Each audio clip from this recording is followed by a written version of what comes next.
This 4-year-old beggar girl is kicked out of church by a nun who says, "God doesn't like people like you." But a millionaire appears behind the nun and does something no one expected. Watch until the end. You won't regret it. Comment what you think will happen. Your opinion is very important. And subscribe to my channel to support my work. Your help is very important. The kick was so strong that Valentina tumbled 3 steps down the staircase of St. Joseph's Church before managing to regain her balance. Her tiny hands scraped against the rough concrete as she tried to support herself, and the cry that escaped her throat echoed through the almost empty square that Tuesday afternoon in Harmony Creek. "God doesn't like people like you," Sister Theodora shouted from the top of the staircase, her voice cutting through the air like a blade. The 60-something nun adjusted her habit with hands trembling with anger, her narrow eyes focused on the little girl, just 4 years old, who was trying to stand up. "Dirty, abandoned children only bring a curse to the house of the Lord." Valentina wiped the blood that trickled from her scraped knee with the torn sleeve of her faded yellow shirt. Her brown hair had been tangled for days, and the dirt accumulated on her small face told the story of nights sleeping outdoors. She didn't understand why the lady in white hated her so much. She had only entered the church because she was hungry and cold, and someone had said that people were kind inside. "Please, I just wanted a little water," the girl whispered, her weak voice almost lost in the wind that shook the leaves of the maple trees in the square. "Get out of here, you filthy little bum!" Sister Theodora yelled, descending 2 steps towards the child. "If I see you here again, it'll be worse." Across the square, near the colonial-style fountain that decorated the historic downtown of Harmony Creek, Richard Huntington watched the whole scene with his fists clenched in his slacks pockets. The 52-year-old businessman had parked his black Cadillac in front of the county clerk's office to deal with the documentation of the land he intended to buy in the area, but now he couldn't take his eyes off the revolting situation. Richard was known throughout the state of Pennsylvania for his explosive temper and unpredictable personality. He had built an empire in the construction supply business through hard work and some decisions that others considered reckless. His salt and pepper beard was always well-groomed. His brown eyes conveyed an intensity that intimidated most people, and his upright posture denoted someone accustomed to commanding and being obeyed. But at that moment, seeing a defenseless child being brutally rejected by a representative of the church, something inside him ignited with a fury he hadn't felt in a long time. Valentina tried to move away from the staircase, limping because of her injured knee, when Sister Theodora descended a few more steps and pushed her again, this time with such force that the girl fell backward onto the stone pavement of the square. "That's enough!" Richard's voice cut through the air like thunder. The businessman crossed the square with long, determined strides, his imposing 6-foot frame causing the nun to recoil instinctively. His Italian leather shoes pounded against the cobblestones, echoing through the silent square. "How dare you treat a child like that?" Richard stopped in front of Sister Theodora, his voice laden with an authority that made the woman gulp. "What kind of Christian are you?" I was just..." the nun stammered, clearly intimidated by the imposing presence of the well-dressed man. "You were what? Kicking a hungry child? Expelling a helpless girl from the house of God?" Richard took another step closer, his eyes flashing with indignation.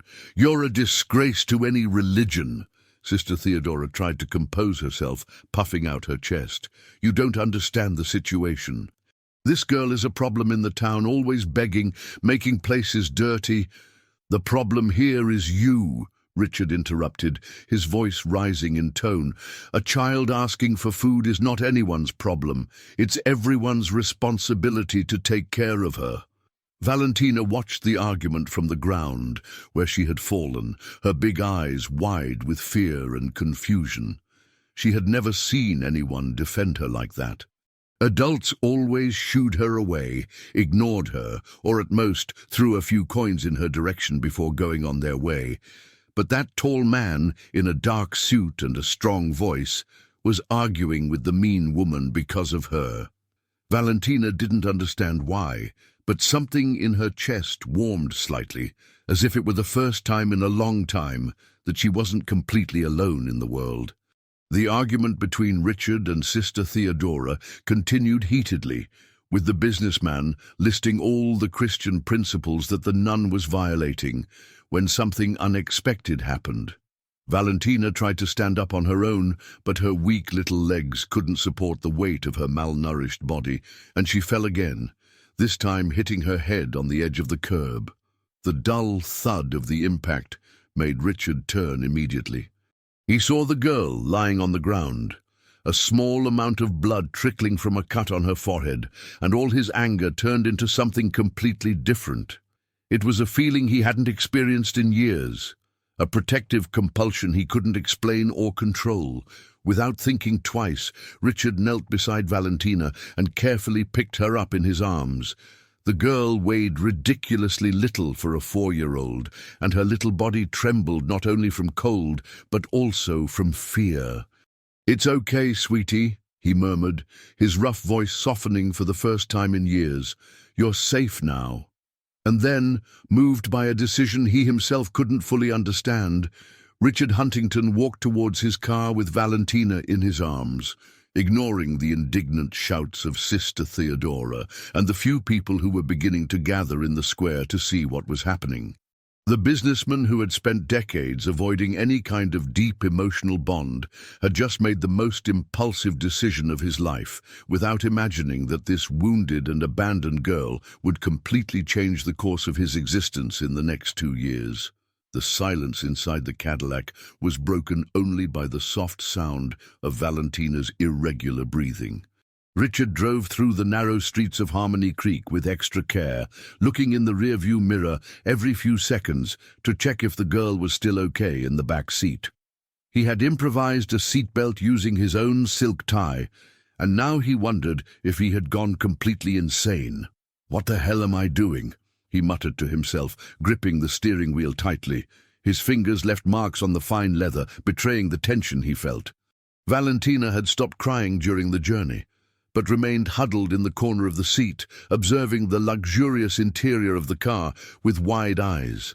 She had never been inside such a clean and fragrant vehicle. The beige leather upholstery was too soft compared to the hard seats of the buses where she used to sleep, and the smell of a new car mixed with expensive men's cologne created a completely foreign atmosphere for her. "Where are you taking me?" she asked in a hoarse voice, breaking the silence for the first time since they left the square. Richard glanced in the rearview mirror and met the girl's big, frightened eyes. For a moment, he didn't know what to answer. He wasn't even sure of his plans. His mansion was 2 hours away, outside of Pittsburgh, but taking a strange child there seemed absurd, even by his impulsive standards. "To a safe place," he finally replied, trying to sound more confident than he really was. "You're hurt and need medical attention." Valentina unconsciously touched the small cut on her forehead, which had stopped bleeding but still hurt. "You're not going to take me back to that mean lady, are you?"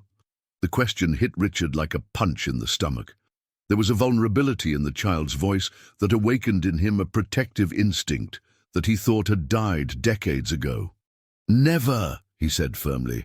"I promise you'll never go through something like that again." It was a heavy promise, and Richard knew it. He had no experience with children, no patience to deal with the needs of others, and his life was structured rigidly around work and chosen solitude. But something in that girl had awakened a part of him that he thought he had buried forever. They stopped first at the Harmony Creek Municipal Hospital, where Richard insisted that Valentina be examined by a doctor. The receptionist looked suspiciously at the well-dressed man, accompanied by a visibly neglected child. But Richard's natural authority and some comments about donations to the hospital quickly opened the necessary doors. Dr. Mark Silver, a pediatrician in his 40s with graying hair and wire-rimmed glasses, examined Valentina carefully and patiently. The girl trembled throughout the procedure, clinging to the hem of Richard's shirt whenever the doctor got too close. "She's malnourished," the doctor said in a low voice, far enough away so that Valentina wouldn't hear. "She probably hasn't had a full meal in weeks. The cut on her forehead is superficial, but it needs to be cleaned properly. And these marks on her arms—" "What marks?" Richard frowned. Dr. Silver discreetly showed small, purplish marks on the girl's thin arms. "They seem to be from aggression. Someone held her tightly recently." Anger bubbled up again in Richard's chest, but this time he controlled it. "She was living on the streets," he explained. "I found her being mistreated by a nun in the church square." "And what is your relationship with the child?" asked the doctor, his eyebrows rising slightly. For the first time since making the impulsive decision to take Valentina with him, Richard realized the legal complexity of his situation. He was not a relative of the girl, had no custody documents, and could technically be charged with kidnapping by anyone who questioned his intentions. I'm trying to help her," he replied honestly. "I can't let a child suffer in front of me and pretend I didn't see it." Dr. Silver studied Richard's face for a long moment, assessing his sincerity. "I understand your concern, sir, but there is a protocol for situations like this. Abandoned children need to be referred to the competent authorities." "No," Richard's voice came out harsher than he intended. "I'm not going to hand her over to a system that will probably put her in an even worse situation."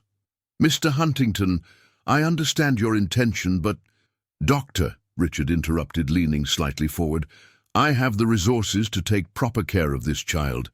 I can guarantee that she has food, shelter, education, medical care, everything she needs to recover and have a decent life." At that moment, Valentina, who'd been quiet on the stretcher, looked directly at Richard. "Are you really going to take care of me?" she asked in a voice so small that it could barely be heard.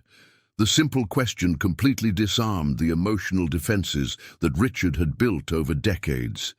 He looked at that fragile girl with her big eyes full of cautious hope and felt something stir in the depths of his hardened chest. "I will," he replied, and for the first time in years he made a promise that he knew he would keep, no matter the cost.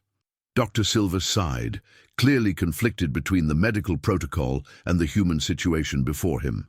"I'll medicate the cut and give some nutritional instructions," he said finally.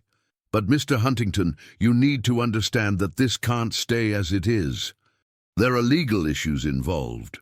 "I'll take care of the legal issues," Richard said, with the confidence of someone who was used to finding solutions to complex problems.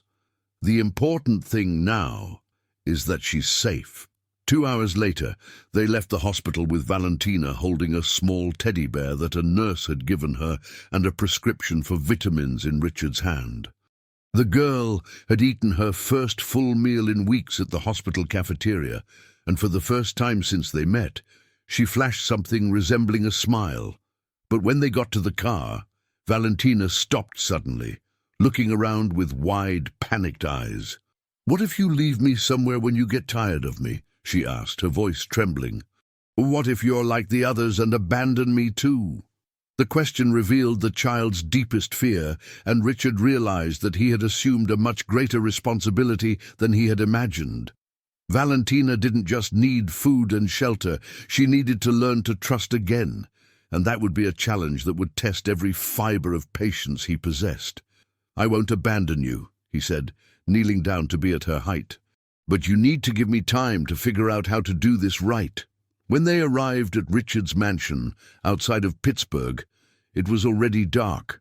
The automatic lights illuminated the manicured gardens and the imposing facade of the 2-story house, and Valentina looked at everything with her mouth open, as if she had entered a fairy tale.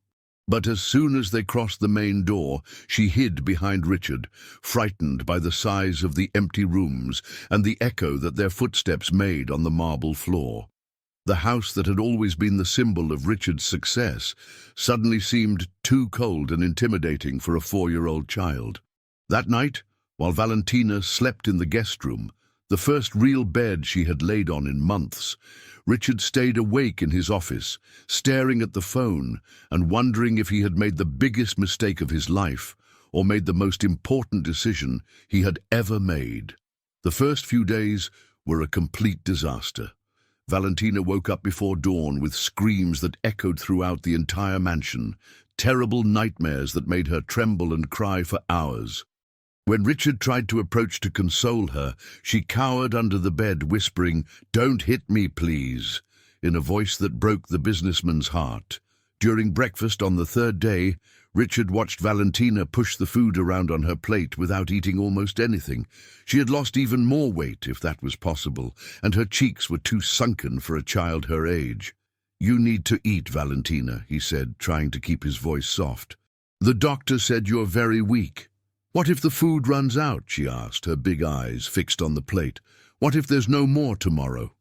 The question revealed one of the cruel lessons that life had taught the girl. Nothing was guaranteed. No kindness lasted forever. Richard understood that she was hoarding food under her bed, small pieces of bread and fruit hidden like a desperate treasure. "The food won't run out," he promised. "There will always be enough food for you here." But Valentina just looked at him distrustfully. How many empty promises had she heard in her life?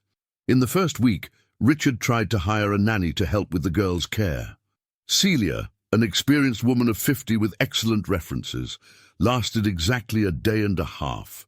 Valentina refused to speak to her, hid whenever the woman approached, and when Celia tried to bathe her, the girl panicked completely, screaming and thrashing as if she were fighting for her life.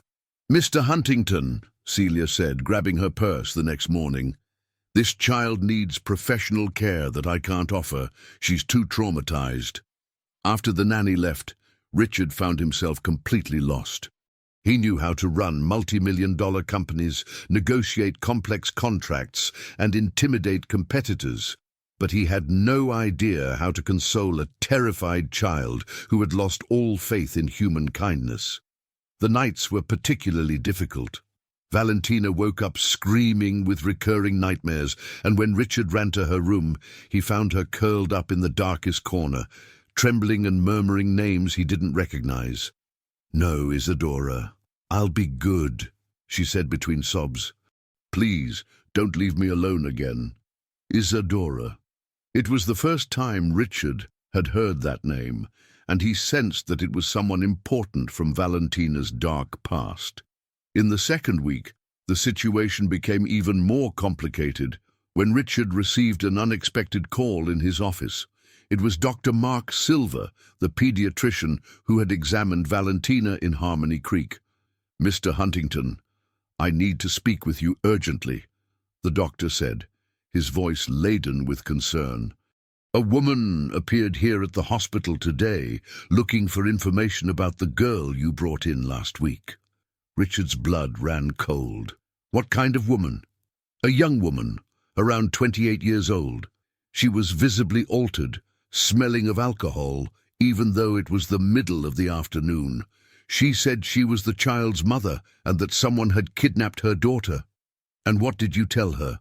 "That I couldn't provide medical information without proper authorization, Doctor," Silver replied.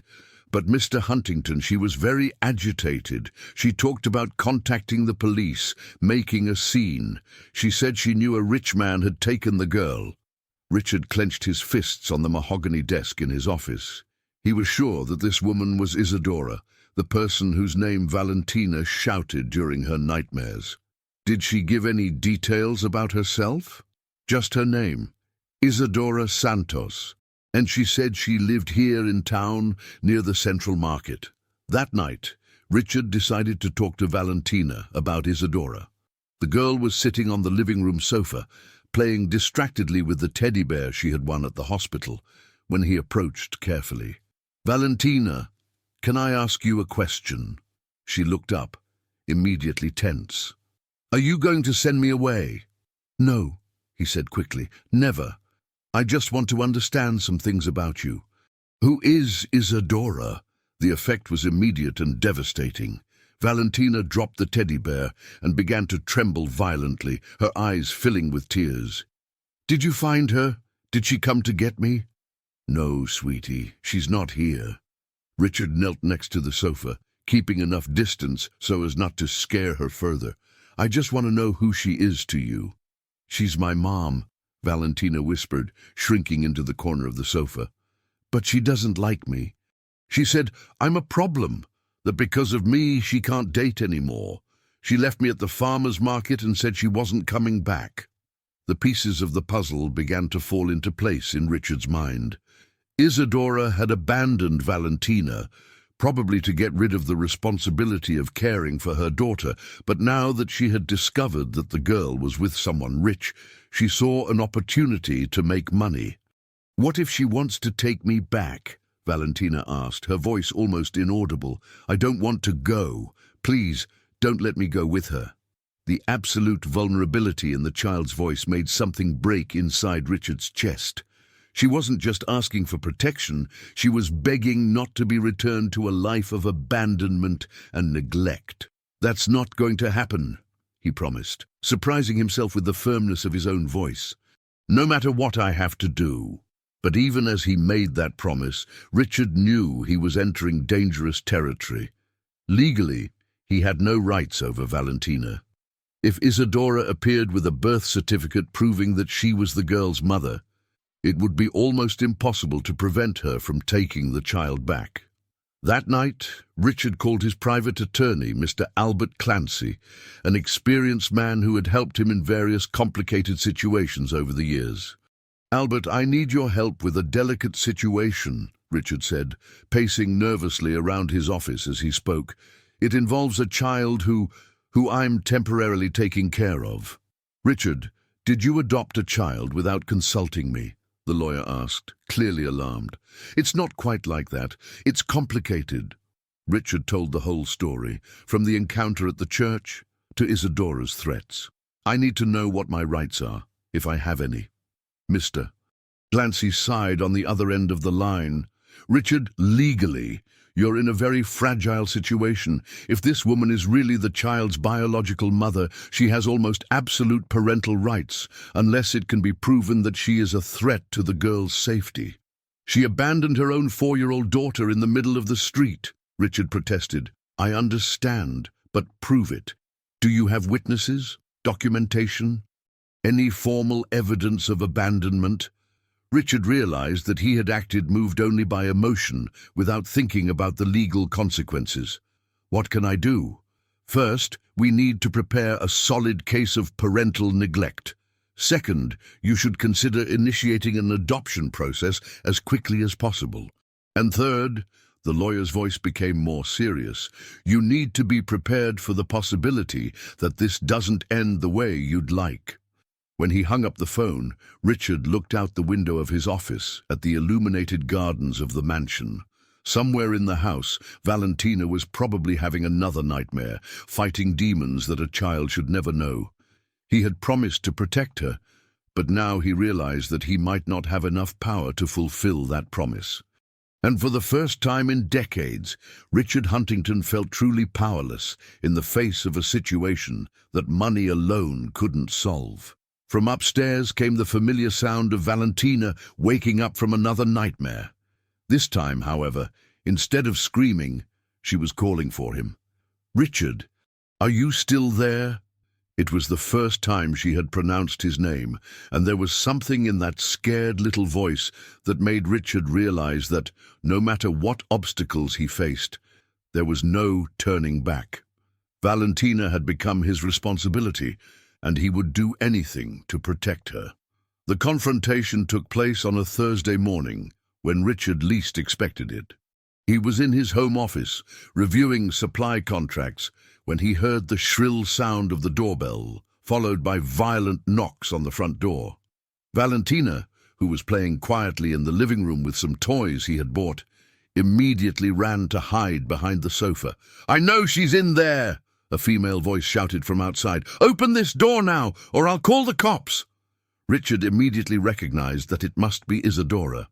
He walked to the door with firm steps, taking a deep breath to control the anger that was already beginning to simmer in his veins.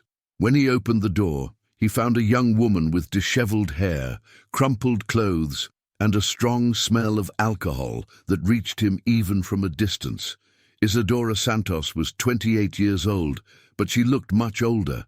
Her thin face was marked by addiction, with deep dark circles and a sickly pallor. Her hands trembled slightly, and she leaned on the doorframe as if she needed the support to stay on her feet. "You're the man who stole my daughter," she said, pointing an accusing finger at Richard. "I want her back now." "I didn't steal anyone," Richard replied, keeping his voice controlled despite the fury he felt. "I found an abandoned child being mistreated and offered help." "Abandoned?" Isadora laughed bitterly. "She wasn't abandoned. I just needed to sort some things out. I was going to come back for her. Sort some things out for weeks. Leaving a 4-year-old child sleeping on the street, starving, being assaulted by strangers." Isadora's eyes flashed with a defensive fury.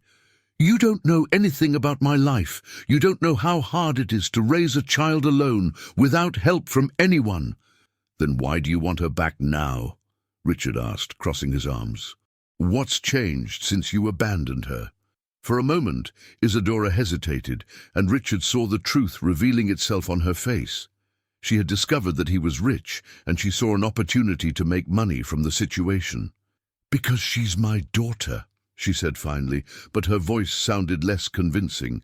"And because I found out you're a rich man who probably has ulterior motives with a little girl." The accusation was like a slap in Richard's face. "How dare you insinuate such a thing? Why else would a single man want a child who isn't his?" Isadora moved closer, her alcoholic breath becoming more intense. "Everyone knows that rich men have strange tastes." Richard's anger exploded in a way he couldn't control. "You miserable wretch! I saved your daughter from a life of misery and abandonment, and you have the audacity to—" "Daddy Richard!" Valentina's small, scared voice cut through the argument like a blade. Both adults turned to see the girl coming out from behind the sofa, her big eyes full of terror. She had called Richard Daddy for the first time, and she did it in a moment of pure fear, seeking protection in the only adult who had shown her kindness. The effect of Valentina's appearance was instantaneous. Isadora looked at her as if she were seeing a ghost, immediately noticing how different the girl was. Valentina had gained weight, her hair was clean and combed, her clothes were new and appropriate. She looked like a completely different child from the one who had been abandoned weeks ago. "Valentina," Isadora said, her voice becoming strangely soft. "Mommy came to get you, honey." But Valentina's reaction was completely unexpected. Instead of running into her mother's arms, she recoiled and hid behind Richard, clinging to his legs with desperate force. "I don't want to go," she murmured, her voice muffled by Richard's pants. "Please don't make me go with her." "Valentina, don't be rude," Isadora said, holding out her arms. "Come with Mommy. I promise this time it will be different." "You always promise," Valentina replied, still hidden behind Richard, "but then you'll go away again and leave me alone." The child's words were like daggers in Isadora's heart, but they also revealed the truth she was trying to deny. It wasn't the first time she had abandoned her daughter. "This time it will be different," Isadora insisted, but there was a desperate note in her voice. "Mommy has found a way to get money. We're going to be able to live well." Richard immediately understood what she meant. "You don't want Valentina back because you miss her," he said slowly. "You want to use her to get money from me." Isadora blushed, but didn't deny it. "So what if I do? You have more money than you know what to do with. I can give my daughter a good life with your help. Giving a good life or feeding your addiction. That's none of your business," Isadora exploded. "She's my daughter, and I'm going to take her away." It was then that Isadora did something that completely changed the course of the conversation. She advanced towards Valentina, trying to tear her away from behind Richard by force. The girl began to scream desperately, thrashing like a wild animal trying to escape from a trap. "No, I don't want to go! Please, Daddy Richard, don't let her take me!" Richard grabbed Isadora by the wrist, preventing her from touching Valentina. "Get your hands off her! She's my daughter! A daughter you abandoned to drink and do drugs!" "I never did drugs," Isadora lied, but her hands were visibly trembling. "Look at you," Richard said with disdain. "You're clearly under the influence of some substance right now. Do you think I'm going to hand over a child to someone in that state?" It was at that moment that Isadora made a revelation that left Richard completely shocked. "She's not even my real daughter," she shouted in desperation. "She's the daughter of my twin sister, Carmela. I was just taking care of her because Carmela disappeared." The silence that followed was deafening. Valentina stopped crying abruptly, her eyes widening with confusion. Richard felt as if the ground had disappeared from under his feet. "What did you say?" he murmured. Isadora realized too late what she had revealed. I didn't mean to." "Carmela is my mum?" Valentina asked in a voice so small that it could barely be heard. "You're not my mum?" "No, honey. I'm your aunt," Isadora said, trying to approach again. "But I took care of you as if you were my daughter." "Where's my mum?" Valentina insisted, tears streaming down her face. "Why did she leave me with you?" Isadora looked between Valentina and Richard, realizing that she had put herself in an even more complicated situation. "Your mum, she had to travel very far away." But Richard saw in Isadora's eyes that there was much more to this story. "Where's Carmela?" he asked with authority. "I don't know," Isadora replied, avoiding his gaze. "She just disappeared one day, left Valentina with me and never came back." It was a lie. Richard was absolutely certain that Isadora knew exactly where Carmela was, and that there were very specific reasons for her having taken over Valentina's care. "I need to go," Isadora said suddenly, taking steps backward. "But I'll be back. I'll bring documents proving that I'm responsible for her. And then you won't be able to stop me from taking her. I'm not going to let you get near her again," Richard said firmly. "We'll see," Isadora replied with a bitter smile. "You may have money, but I have legal rights." After Isadora left, Valentina remained clinging to Richard's legs for almost an hour, trembling and occasionally sobbing. When she finally calmed down, she asked the question he dreaded: "Is she going to take me away from you?" Richard knelt down and looked directly into the girl's eyes. "I'm going to do everything in my power to prevent that," he promised. "But I need you to tell me everything you know about Carmela, your real mother." "I don't remember much about her," Valentina whispered. "I just remember that she hugged me and sang a pretty song before I went to sleep. Then she left, and Aunt Isadora said it was because I had been naughty." Another cruel lie that had been planted in the mind of an innocent child. Richard felt his determination solidify like steel. No matter what he discovered about Valentina's past or what obstacles he faced, he would not allow her to return to a life of abandonment and neglect. But now he knew that he would need to find Carmela to understand the whole truth. And something told him that this search would reveal secrets much darker than he imagined. The search for Carmela began the next morning. Richard hired a private investigator, Roger Sampson, a 50-year-old former cop with extensive experience in missing persons cases. They met in Richard's office while Valentina played in the garden, still visibly shaken by the revelations of the previous day. "I need to find a woman named Carmela Santos," Richard said, handing the investigator a photo he had obtained from Isadora years ago. "She's Isadora's twin sister and the biological mother of the girl I'm taking care of." Roger studied the photo with professional attention. "When did she disappear?" "About 2 years ago, according to Isadora. But I suspect there's much more to this story than she's telling." "There always is," Roger murmured, taking notes. "I'll start with the official records. County clerks, hospitals, police stations. If she's alive and living in the state, I'll find her." While the investigator worked, Richard tried to establish a more stable routine with Valentina. The nightmares still came every night, but now she called him when she woke up scared, and he had started sleeping in the armchair in her room to always be nearby. "Why did Aunt Isadora say that my mom left because of me?" Valentina asked one morning while they were having breakfast together. Richard chose his words carefully. "Sometimes adults say things that aren't true when they're hurt or confused. I'm sure your mom didn't leave because of you. Then why did she go?" "We don't know yet," Richard admitted. "But we're going to find out."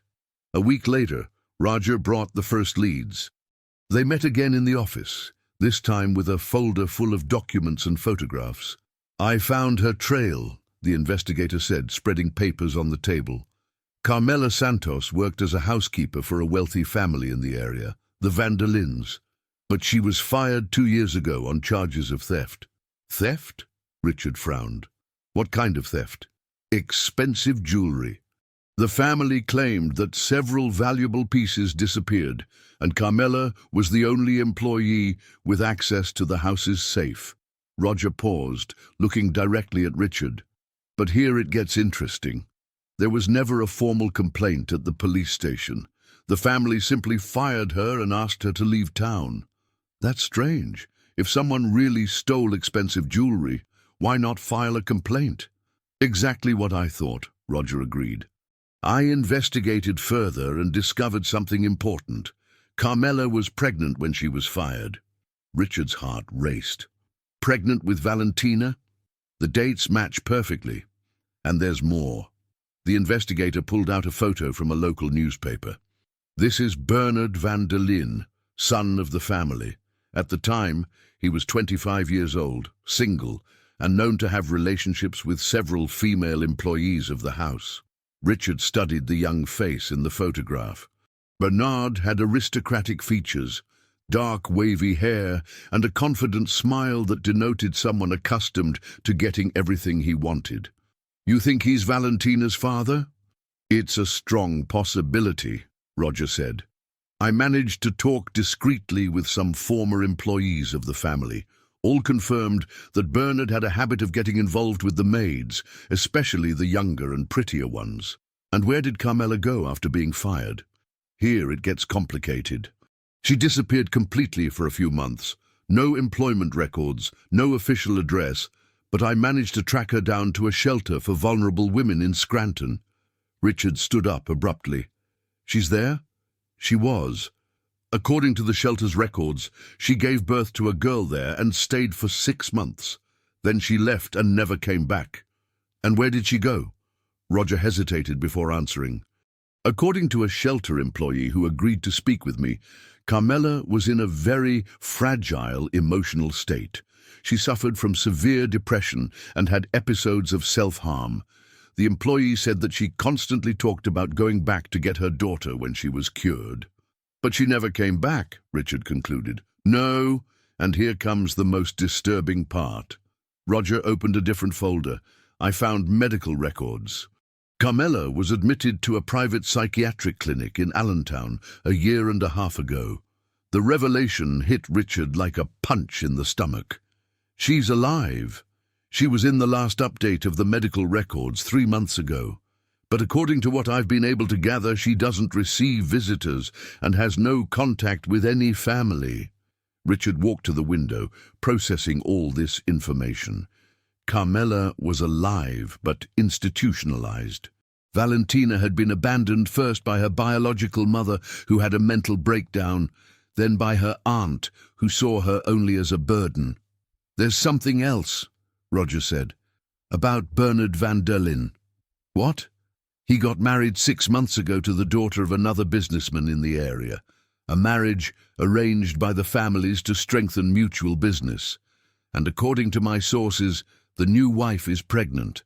He never knew about Valentina." "That I couldn't confirm. But one thing is certain. The van der Linde family has a lot of money and a lot of political influence in the region. If they discover that there is a child who may be the granddaughter of the family's patriarch," Richard immediately understood the implications. "They may try to take Valentina from me." or make her simply disappear, Roger said somberly. Powerful families don't like scandals that can tarnish their reputation. That night, Richard stayed awake until late, watching Valentina sleep. The girl had finally had a peaceful night, without nightmares, and there was a small smile on the corner of her mouth. She was beginning to trust him, to feel safe for the first time in her life. But now he knew that there were many more people interested in her fate than he had imagined. Isadora wanted to use her to get money. The Van der Lins could see her as a threat or as an opportunity, and Carmela, the real mother, was institutionalized without the ability to care for her own daughter. The next day, Richard made a decision he knew was risky. He called Mr. Albert Clancy with specific instructions. Albert, I want to speed up the adoption process, no matter the cost or the legal obstacles. Richard, with so many people claiming rights to the child, this is going to be very complicated. Then make it less complicated, Richard said with the authority of someone who was used to getting what he wanted. Hire the best family lawyers in the country if necessary. Valentina is not going back to a life of abandonment. What if the biological mother recovers and wants her daughter back? Richard looked out the window at the garden where Valentina was playing with a doll he had bought. She was humming softly, a song he had never heard before, but that sounded like a sad and beautiful lullaby. Then we'll face that situation when it arises, he said. But first, I need to ensure that she is legally protected from everyone else who wants to harm her. After he hung up the phone, Richard went out to the garden and sat next to Valentina. What's that song you were singing? It's a song that my mom used to sing to me, she replied, still playing with the doll. At least, I think it was my mom. Now I don't know who my real mom was anymore. Your real mom is who loves you and takes care of you, Richard said gently. And I love you very much, sweetie. Valentina stopped playing and looked at him with her big, serious eyes. Are you my dad now? If you want me to be. I want, she said, hugging him tightly. But you promise you won't abandon me when you find out the whole truth about me. The question revealed a precocious and painful wisdom that no child should have. Richard hugged her tighter, making a promise he knew would change his life forever. I promise I'll never abandon you, no matter what we find out. But as he made that promise, Richard didn't imagine that he would soon have to fight not only against Isadora and the Van der Lins, but also against a revelation that would shake everything he thought he knew about Valentina's past. The confrontation with Bernard van der Lin happened completely unexpectedly. Richard was at the supermarket with Valentina, enjoying a rare Saturday morning to shop together, when an elegant man approached them in the toy aisle. You must be Richard Huntington, the man said, extending his hand with a smile that didn't reach his eyes. I'm Bernard van der Lin. Richard immediately recognized the face from the photographs Roger had shown him. Bernard was more mature now, his hair perfectly styled and his expensive clothes denoting his social position, but he still maintained that arrogant air of someone who had never been denied anything.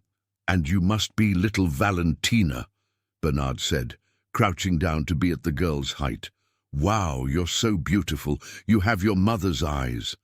Valentina hid behind Richard, instinctively distrustful of the stranger. Daddy Richard, who is he? Daddy? Bernard raised an eyebrow, directing a look loaded with irony at Richard. How interesting. A child who calls a stranger dad. What do you want, Van der Lin? Richard asked, his voice low but loaded with tension. To talk, man to man. Bernard stood up, adjusting his expensive tie. About matters that are of mutual interest to us. We have nothing to talk about. Oh, but we do, Bernard said, his smile becoming more dangerous. Especially about responsible parenting. The implication was clear as a slap in the face. Bernard knew or suspected that Valentina was his biological daughter and had decided to appear after years of absence to complicate the situation. Valentina, how about you choose some toys while I talk to this gentleman? Richard said, trying to keep his voice calm. I don't want to be away from you, she murmured, clinging to his leg. You'll be right there where I can see you, he pointed to a nearby section, just for a few minutes. After Valentina moved away, but still within sight, Bernard lost all his feigned cordiality. I heard you've been taking care of Carmela's daughter, he said directly. Carmela Santos, my former employee. And what does that have to do with you? Everything, Bernard replied, crossing his arms. Especially if she's my daughter. If she is? You're not sure? Bernard shrugged. Carmela wasn't the only woman in my life at the time, but the girl's features are familiar. The coldness with which he spoke about the possibility of having a daughter revolted Richard. Then why show up now? Why not 4 years ago when she was born? Because I didn't know she existed, Bernard lied brazenly. Carmela simply disappeared after she was fired. I only learned about the child recently, through comments in town. Comments? My family has eyes and ears throughout the region, Bernard said arrogantly. And when a wealthy businessman from Pittsburgh appears taking care of an abandoned child, people talk. Richard realized that he had underestimated the reach of the Van der Lin's influence. They probably knew of every move he had made since bringing Valentina home. What exactly do you want? I want to do a paternity test, Bernard said. And if she's my daughter, I want her to come live with me. You're married, Richard said. Your wife is pregnant. How do you intend to explain a 4-year-old illegitimate daughter? Bernard's face hardened. That's none of your business. My family has the resources to deal with delicate situations. Resources like the ones they used to make Carmela disappear. Carmela left of her own accord after trying to steal jewelry from my family, Bernard said. But there was a defensiveness in his voice that suggested he knew the story was more complicated. Stealing jewelry, or discovering that she was pregnant with the boss's son. Bernard took a threatening step towards Richard. Watch your insinuations, Huntington. My family has very competent lawyers and a lot of influence in the local justice system. And I have the resources to hire even better lawyers, Richard retorted, in addition to evidence that Valentina was being neglected when I found her. By Isadora, not by me, Bernard said. I didn't even know the child existed. Then how did you explain Carmela's pregnancy when you fired her? For the first time, Bernard hesitated. She said it was another man's. And you believed her? Or pretended to believe her because it was convenient? Listen carefully, Huntington, Bernard said, his voice dropping to a threatening tone. I don't know what your motives are. Intentions are with this child. But if she's my daughter, I'm not going to allow a stranger to raise her. Stranger? Richard laughed bitterly. I'm the one who took care of her when she was sick, who fed her when she was hungry, who comforted her during her nightmares. Where were you when she needed a father? I didn't know she existed. Lies, Richard exploded, his voice rising enough to make other people in the supermarket look over. You knew Carmela was pregnant when you fired her. You knew you had been involved with her, but you chose to pretend it wasn't your problem. Bernard looked around, clearly uncomfortable with the attention they were attracting. Let's resolve this in a civilized manner, he said, forcing a smile. We'll do the paternity test, and if the child is mine, we'll find a solution that benefits everyone. The only solution I'm interested in is Valentina's well-being, Richard said firmly. And she's made it clear that she doesn't want to leave my side. She's a 4-year-old child, Bernard replied with disdain. She doesn't know what she wants. If she's my daughter, she'll have access to the best education, the best medical care, a life of privilege that you could never offer. Privileges like the ones you offered her mother? The question hit Bernard like a well-aimed arrow. His face turned red with anger. Carmela made her choices. If she had been honest about the pregnancy instead of trying to steal from my family. She tried to steal, or you invented that story to get rid of a pregnant employee who could complicate your life. That doesn't matter now, Bernard said, regaining control. What matters is that if she's my daughter, she has a right to the Van der Lin inheritance, and I have a legal right to raise her. At that moment, Valentina came running back with a teddy bear in her arms. "Daddy Richard, can I have this?" "Of course, sweetie," Richard said, picking her up automatically. Bernard watched the interaction with calculating eyes. "She's really become attached to you," he said. "But childhood affection doesn't outweigh parental rights." "Daddy," Valentina murmured in Richard's ear, "this man scares me." "Why, honey?" "He has bad eyes," she whispered, as only children know how to intuitively identify dangerous people. Bernard heard the comment and forced another fake smile. "Little children are always shy with strangers," he said, "but I'm sure we'd get along great if I were really your father." "You're not my father," Valentina said with surprising firmness. "My father is Daddy Richard." The girl's declaration visibly hit Bernard. He didn't expect a 4-year-old to have such a strong opinion on the matter. "We'll see what the justice system has to say about it," he said finally. "My lawyers will contact you this week to schedule the paternity test. And Huntington," he moved closer, his voice dropping to a threatening whisper, "if I find out that you have ulterior motives with this child, I will destroy you personally." After Bernard left, Richard stood in the middle of the supermarket, holding Valentina and trying to process what had just happened. The battle for the girl's custody had become much more complicated, and now involved not only a negligent aunt, but also a possible biological father with the resources and influence to make his life a living hell. "Daddy Richard," Valentina said, touching his face gently, "are you sad?" "No, sweetie," he lied. "I'm just thinking. You're not going to let that bad man take me away, are you?" Richard looked into the girl's trusting eyes and made a promise he knew could cost him everything he had built in life. "Never," he said with all the conviction he possessed. "No matter what I have to do, you're going to stay with me."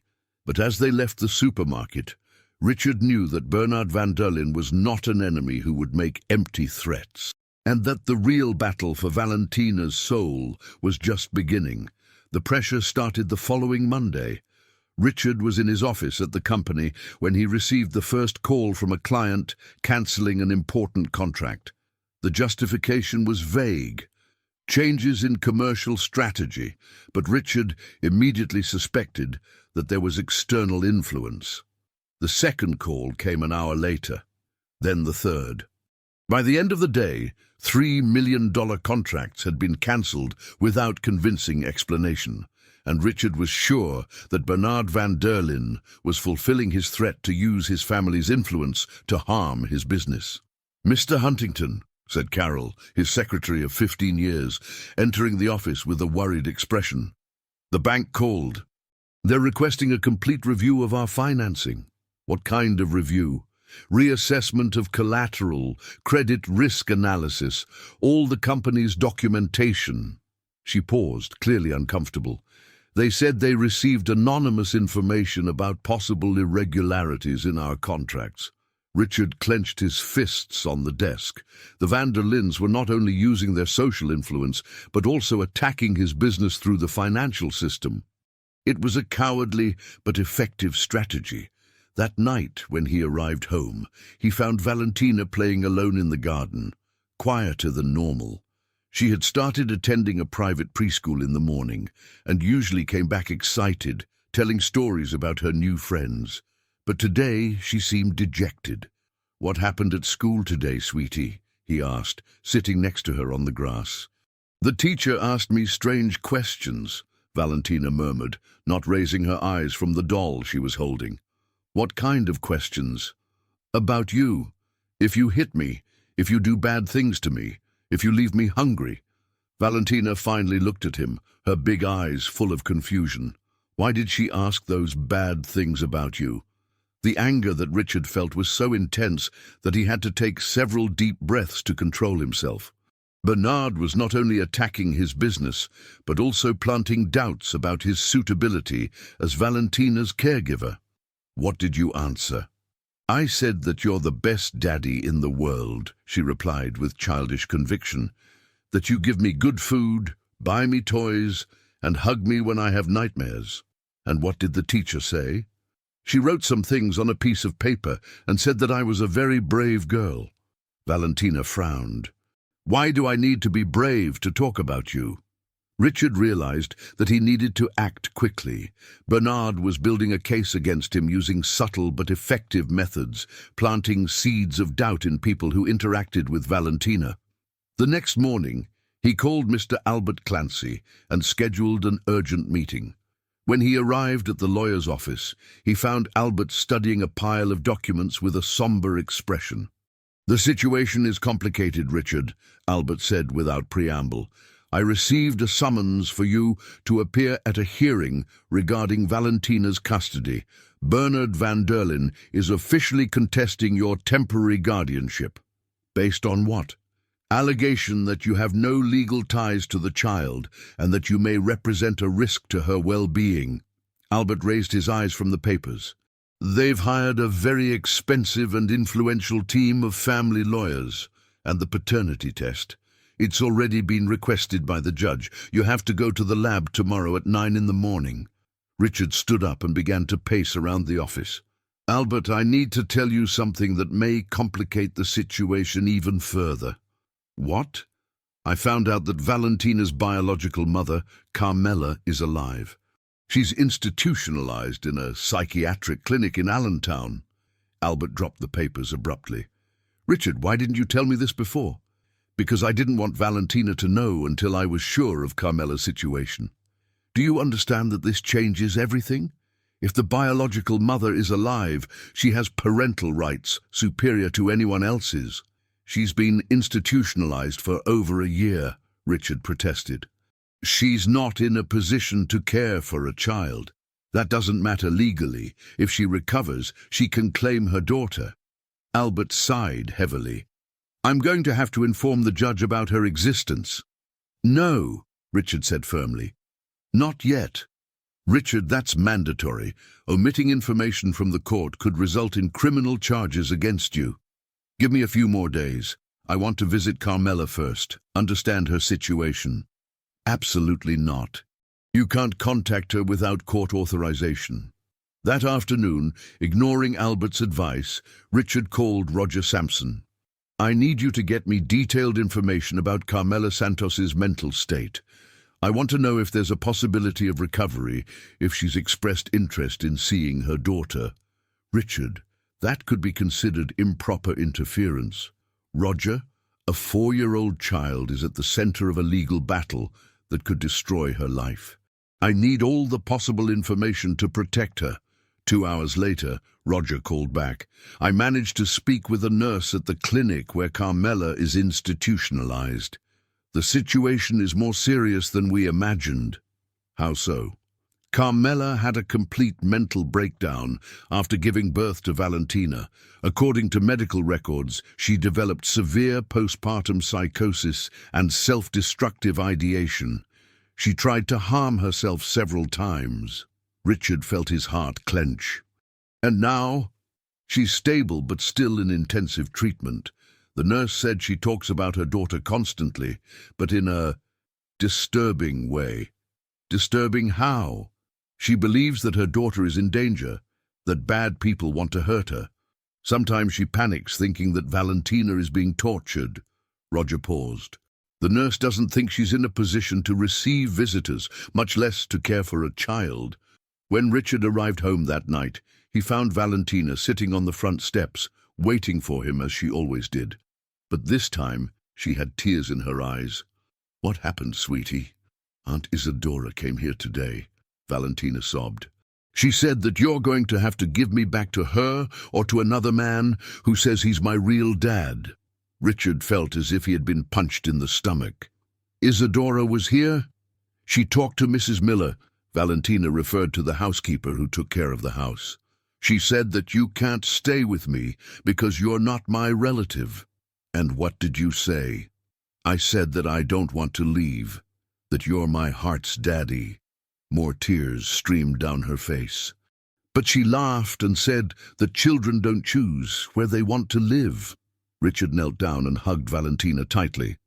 "Listen carefully to what I'm going to tell you. No matter what any adult says, I'm going to fight to stay with you. You're my daughter now. But what if the judge says I have to leave?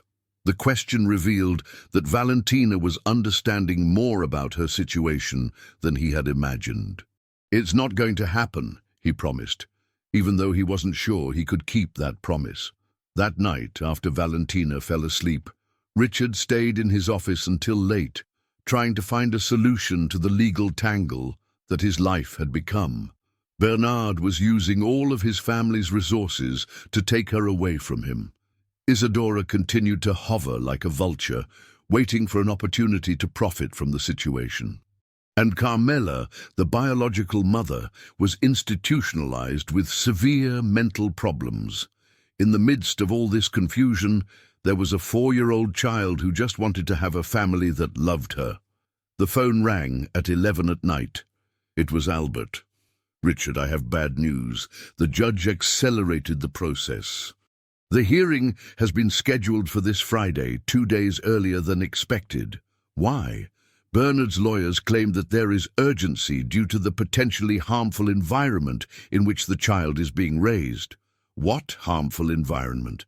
"They have testimonies from people who question your suitability as a caregiver.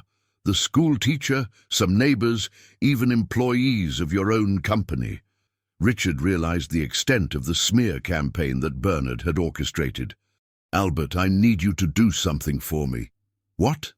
"I want Valentina to be heard by the judge. She has the right to express her opinion on where she wants to live." "Richard, she's only 4 years old. Legally, her opinion has limited weight." "But it has some weight, doesn't it?" Albert sighed. "It does, but are you sure you want to expose her to this trauma?" Richard looked out the window at Valentina's room, where a nightlight kept the nightmares away. If it's the only chance to protect her, yes. What he didn't know was that the next morning he would receive a call that would completely change the course of the entire battle. The call came at 7 in the morning, while Richard was preparing breakfast for Valentina.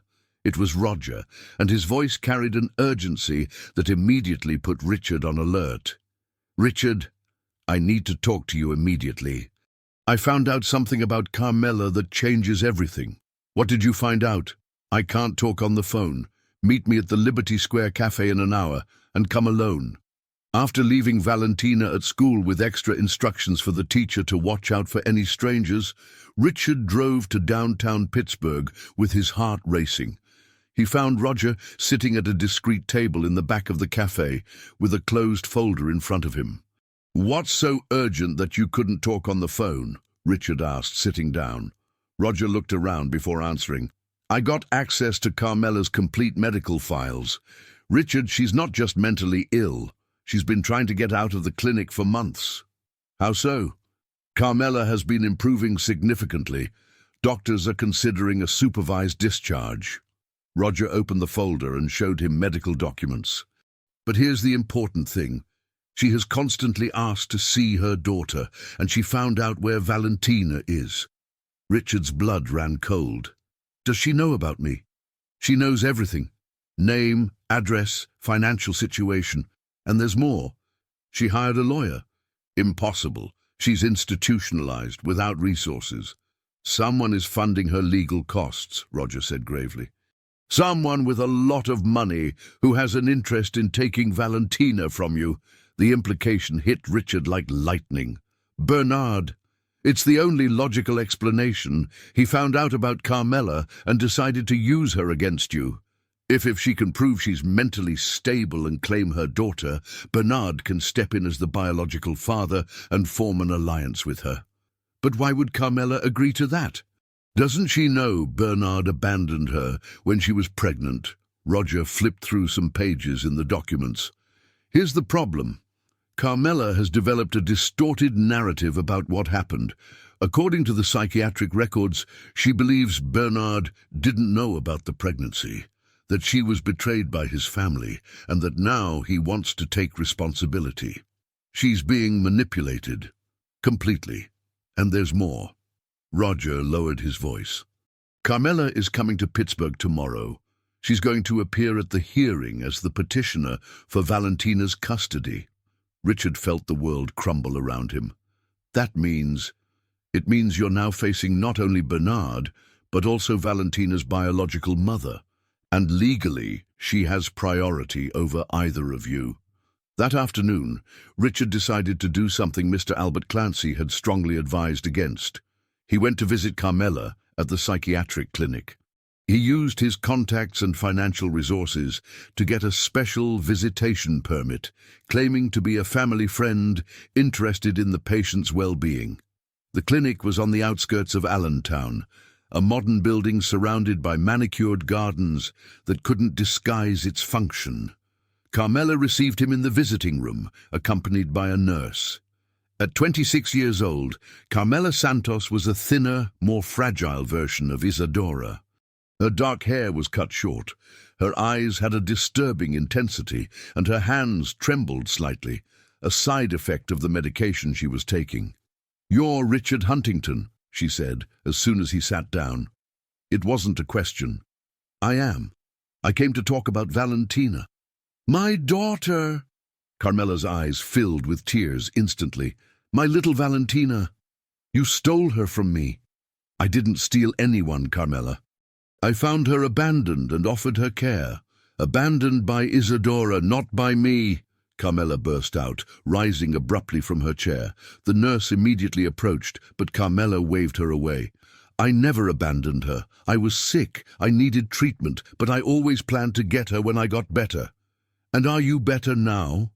"I am," she said with conviction. "The doctors confirm that I can live independently with minimal supervision. I can raise my daughter. Carmela, Valentina is 4 years old. She doesn't remember you. She's adapted to a new life." "She doesn't remember because Isadora probably told her I was gone," Carmela interrupted, her hands trembling more visibly. "But she's my daughter. She came out of my body. She nursed at my breast. No amount of money in the world can buy that bond."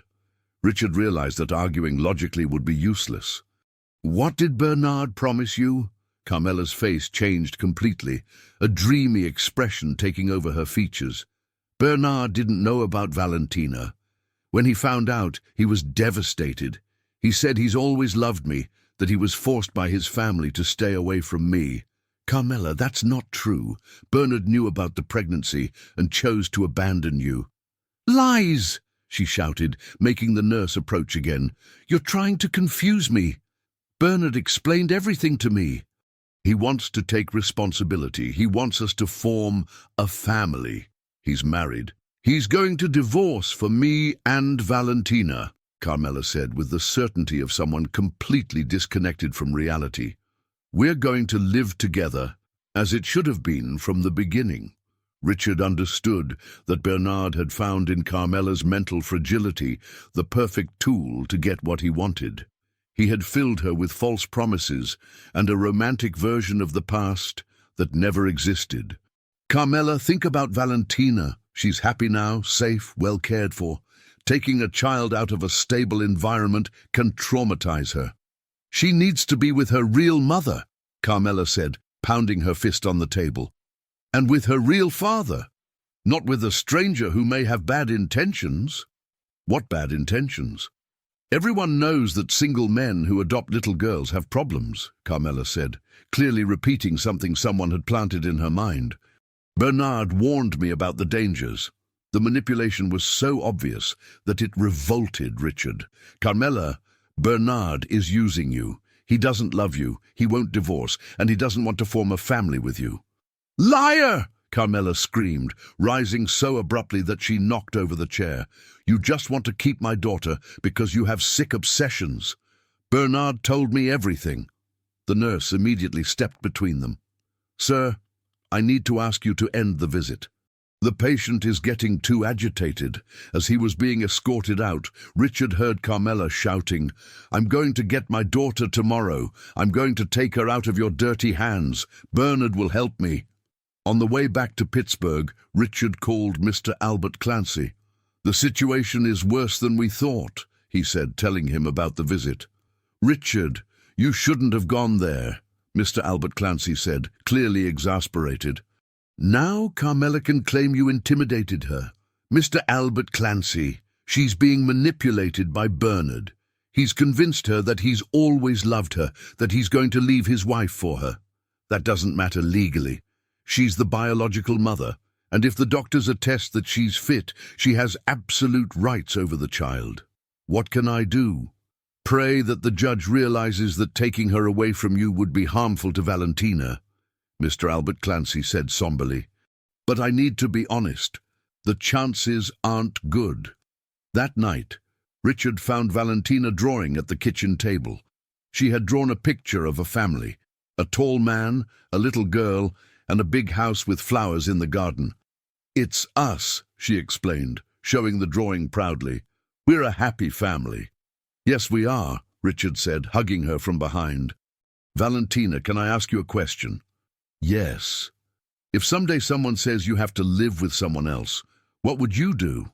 Valentina stopped coloring and turned to look at him. "I'd say I want to stay with you. You're my real daddy. And if that person says she's your real mother—" "My real mother wouldn't take me away from you," Valentina said, with the unconscious wisdom of children. "A real mother wants her daughter to be happy." The girl's words were like a stab in Richard's heart, because he knew that the next day he would have to face a woman who sincerely believed she was saving her daughter, without realizing that she was about to destroy the life of a child who had finally found peace. That night, for the first time since Valentina had come into his life, Richard couldn't sleep. The next day, a battle would begin that could forever separate the family they had built together. The hearing took place in a small, stuffy room in the Harmony Creek courthouse. Richard arrived with Mr. Albert Clancy and Valentina, who wore her prettiest dress and held his hand tightly.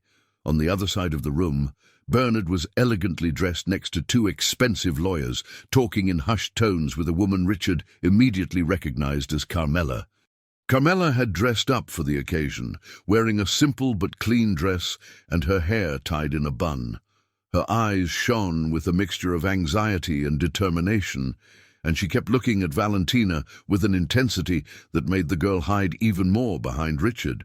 "Daddy," Valentina whispered, "that lady is looking at me in a strange way." "Don't worry, little one," Richard murmured, even though he himself was extremely worried. The judge presiding over the hearing was Judge Fernando Martins, a 60-year-old man with grey hair and a reputation for rigor and impartiality. He studied the documents in front of him for several minutes before starting. "This hearing aims to determine the custody of the minor Valentina Santos," the judge said in a clear voice. "We have 3 petitioners: Richard Huntington, current temporary guardian; Carmela Santos, biological mother; and Bernard van Derlin, alleged biological father."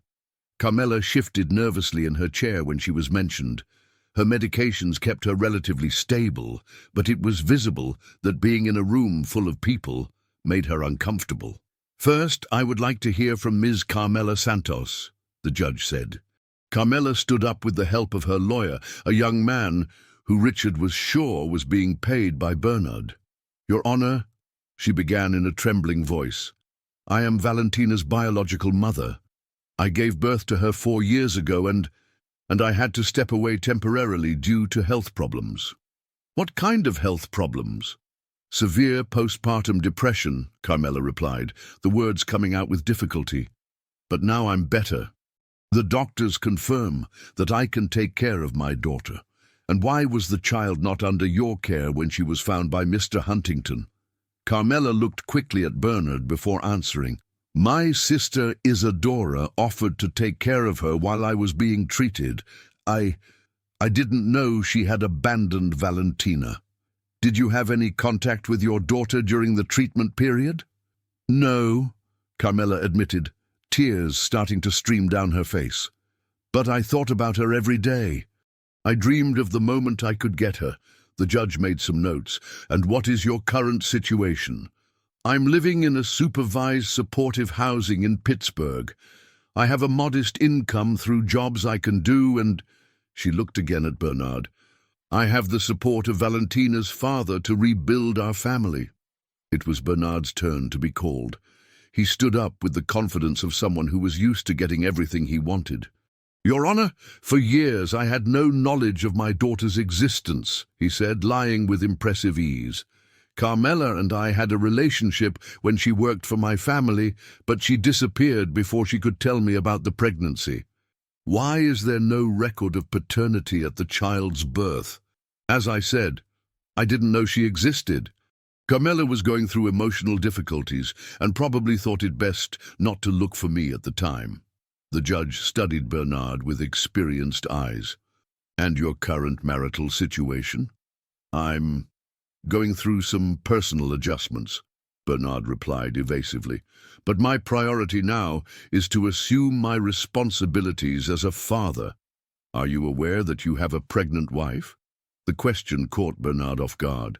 Those are private matters that do not affect my ability to be a father to Valentina. And how do you intend to reconcile two families? Carmela and I intend to rebuild our relationship, Bernard said, avoiding looking directly at her, to form a stable family for Valentina. When it was Richard's turn, he stood up, feeling the weight of all the responsibility on his shoulders. Your Honor, I found Valentina in a situation of extreme abandonment and vulnerability. She was being mistreated, malnourished, sleeping on the streets. His voice became firmer as he continued. For the past 2 months, she has been living in a stable environment, attending school, receiving adequate medical care, and, above all, developing healthy emotional bonds. Do you have experience with children? I didn't, Richard admitted honestly. But I learned. I hired qualified professionals to guide me. I sought knowledge about child development, and above all, I dedicated my life completely to her well-being. And what is your interest in the child?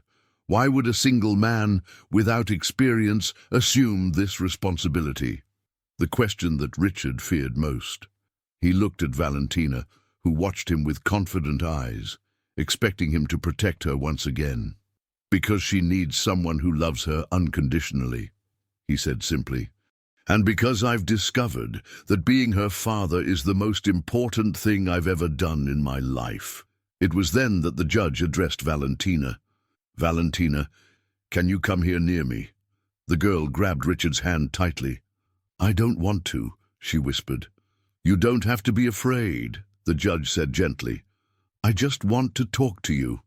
Reluctantly, Valentina approached the judge's desk, but kept looking back, making sure Richard was still there. Valentina, do you know why we're all here today?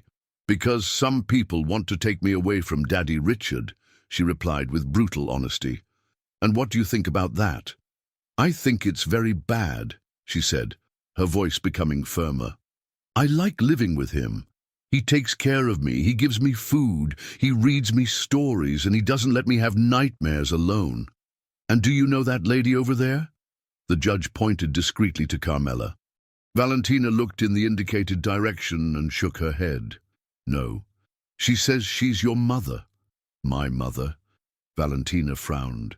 But I don't remember her. Sometimes people forget things when they're very small. But if she's my real mother, Valentina said with the simple logic of children, why did she leave me with Aunt Isadora, who was mean to me? The question echoed through the room like a bomb. Carmela began to cry more intensely, and even Bernard seemed uncomfortable. And that man over there?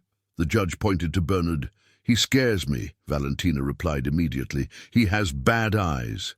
Why do you think he has bad eyes? Because when he looks at me, it's not like Daddy Richard looks. Daddy Richard looks with love. That man looks like I'm a thing, not a person. The child's observation hit everyone in the room. Even at only 4 years old, Valentina had identified the fundamental difference between someone who saw her as a daughter and someone who saw her as property. Valentina, if you could choose, where would you like to live? With Daddy Richard, she replied without hesitation. In our house, in my room with the toys he gave me, near the school where I have friends. And if I said you have to live with that lady because she's your biological mother? Valentina was quiet for a long moment, processing the question. Then she looked directly at the judge with impressive maturity. If she's my real mother and she really loves me, she would want me to stay where I'm happy. And I'm happy with Daddy Richard." At that moment, Carmela rose abruptly from her chair. "She doesn't understand," she shouted. "She's too young to understand. I'm her mother. I have rights." "Mrs. Santos, I need you to calm down," the judge said firmly. "I can't calm down. 4 years away from my daughter, 4 years suffering, treating myself, dreaming of the day I could get her." Carmela was visibly losing control. "She's mine. She came out of my body." Valentina started to cry and ran into Richard's arms. "Daddy, that lady is yelling." "She scares me."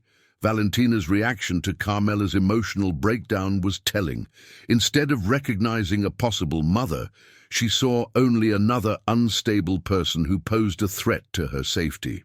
The judge observed the whole scene with professional attention. "I'm going to call a 1-hour recess so everyone can compose themselves," he said. "When we return, I will give my decision." As they left the room, Richard heard Bernard urgently whispering to Carmela, "You need to control yourself. You're ruining everything." Her response was a desperate sob. "I just want my daughter back." But Richard knew that after what had happened in the room, Carmela's chances of getting custody had diminished significantly. The question now was whether that would be enough to keep Valentina with him, or if Bernard would find another way to get what he wanted. During the recess, Richard took Valentina to a small garden next to the courthouse. The girl was visibly shaken by the scene she had witnessed, clinging to his arm and occasionally looking back as if she feared someone was following her. "Daddy," she said in a small voice. "Why did that lady yell at me?" "She didn't yell at you, little one." She was very sad and confused. "But she said I'm her daughter. How can that be if I don't remember?" Richard knelt down to be at her level. "Sometimes, when babies are very small, their mothers get sick and can't take care of them. It's nobody's fault. And now she wants to take me away from you? She thinks it's the best thing for you." Valentina was quiet for a few moments, processing the information with the seriousness of a child who had matured too early. "But I don't want to go away. You're my real daddy now." Across the garden, Richard saw Bernard approaching alone. Carmela had stayed in the courthouse with her lawyers, probably being calmed down and prepared for the second part of the hearing. "Huntington," Bernard said as he got close to them, "we need to talk." "We have nothing to talk about," Richard replied, standing up and keeping Valentina behind him. "Of course we do. About the future of my daughter." "Your daughter?"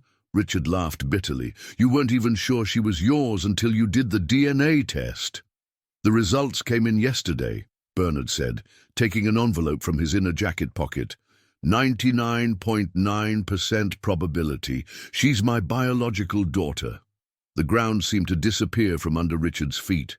Even expecting this result, hearing it officially confirmed was like receiving a physical blow. "That doesn't change anything," he said, trying to keep his voice steady. "Biological paternity doesn't automatically guarantee custody rights." "No, but combined with the fact that the biological mother also wants the child back, it creates a very favorable situation for us." "Us?" Richard frowned. "I thought you were going to rebuild a family together." Bernard looked around to make sure no one was listening. "Huntington, I'm going to be straight with you. Carmela is mentally unstable. She always has been. I have no intention of forming a family with her." "Then why are you supporting her custody petition?" "Because I need her cooperation to get legal rights over the child. Once I have those rights established," he shrugged, leaving the implication in the air. Richard immediately understood Bernard's cruel plan. "You're going to use Carmela to get custody and then get rid of her, leaving Valentina alone with you. Carmela will receive the appropriate treatment she needs," Bernard said evasively. "And my daughter will grow up with all the privileges I can offer." "She's not a trophy or a property," Richard burst out. "She's a child who needs love and stability." "And she'll have that," Bernard replied coldly, "along with the best education, the best medical care, and a guaranteed future." "Daddy," Valentina whispered, pulling on Richard's pants. "Is he talking about taking me away?" Bernard bent down to be at the girl's level, forcing a smile that didn't fool anyone. "Hi, Valentina. I'm your real daddy." "No, you're not," she replied immediately. "My real daddy is him. But I'm your biological father. That means you came from me." "I don't care," Valentina said with surprising firmness. "You didn't take care of me when I was hungry and cold." "He did." The child's clear rejection visibly irritated Bernard, but he maintained the forced smile. "You'll understand when you're older. Sometimes real parents can't take care of their children right away, but that doesn't mean they don't love them. If you loved me, you wouldn't want to take me away from who I like," Valentina replied with the implacable logic of children. Bernard stood up, the fake smile finally disappearing. "Huntington, I'm going to make one last offer. You voluntarily give up custody, and I guarantee you can visit the child regularly. Refuse, and when I win in court, and I will win, you'll never see her again."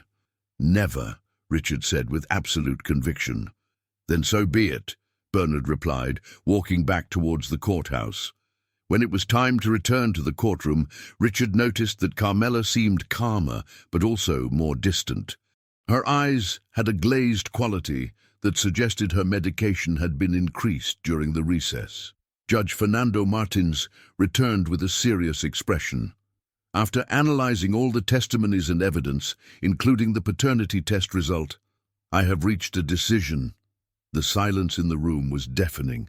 Valentina was sitting on Richard's lap, her small fingers clutching his shirt. "This is an extremely complex case involving the well-being of a child who has already experienced significant trauma," the judge began. "The law states that the best interest of the child must prevail over any other consideration." Carmela shifted nervously in her chair, while Bernard maintained a confident expression. "Although I recognize the biological rights of both Mrs. Santos and Mr. Van der Linde, I cannot ignore the fact that the minor has demonstrated a clear preference for the current guardian, has developed healthy emotional bonds, and is in a stable environment." Richard's heart began to race. Could it be? "Furthermore," the judge continued, "the emotional instability demonstrated by Mrs. Santos during this hearing raises serious questions about her current ability to adequately care for a child." Carmela began to cry silently, understanding that she was losing the battle. As for Mr. Van der Linde, although he is demonstrably the biological father, his complete absence during the first 4 years of the child's life, combined with the questionable circumstances of the relationship with the biological mother, do not demonstrate the commitment necessary to justify an abrupt change of custody. Bernard leaned forward, his confidence beginning to waver.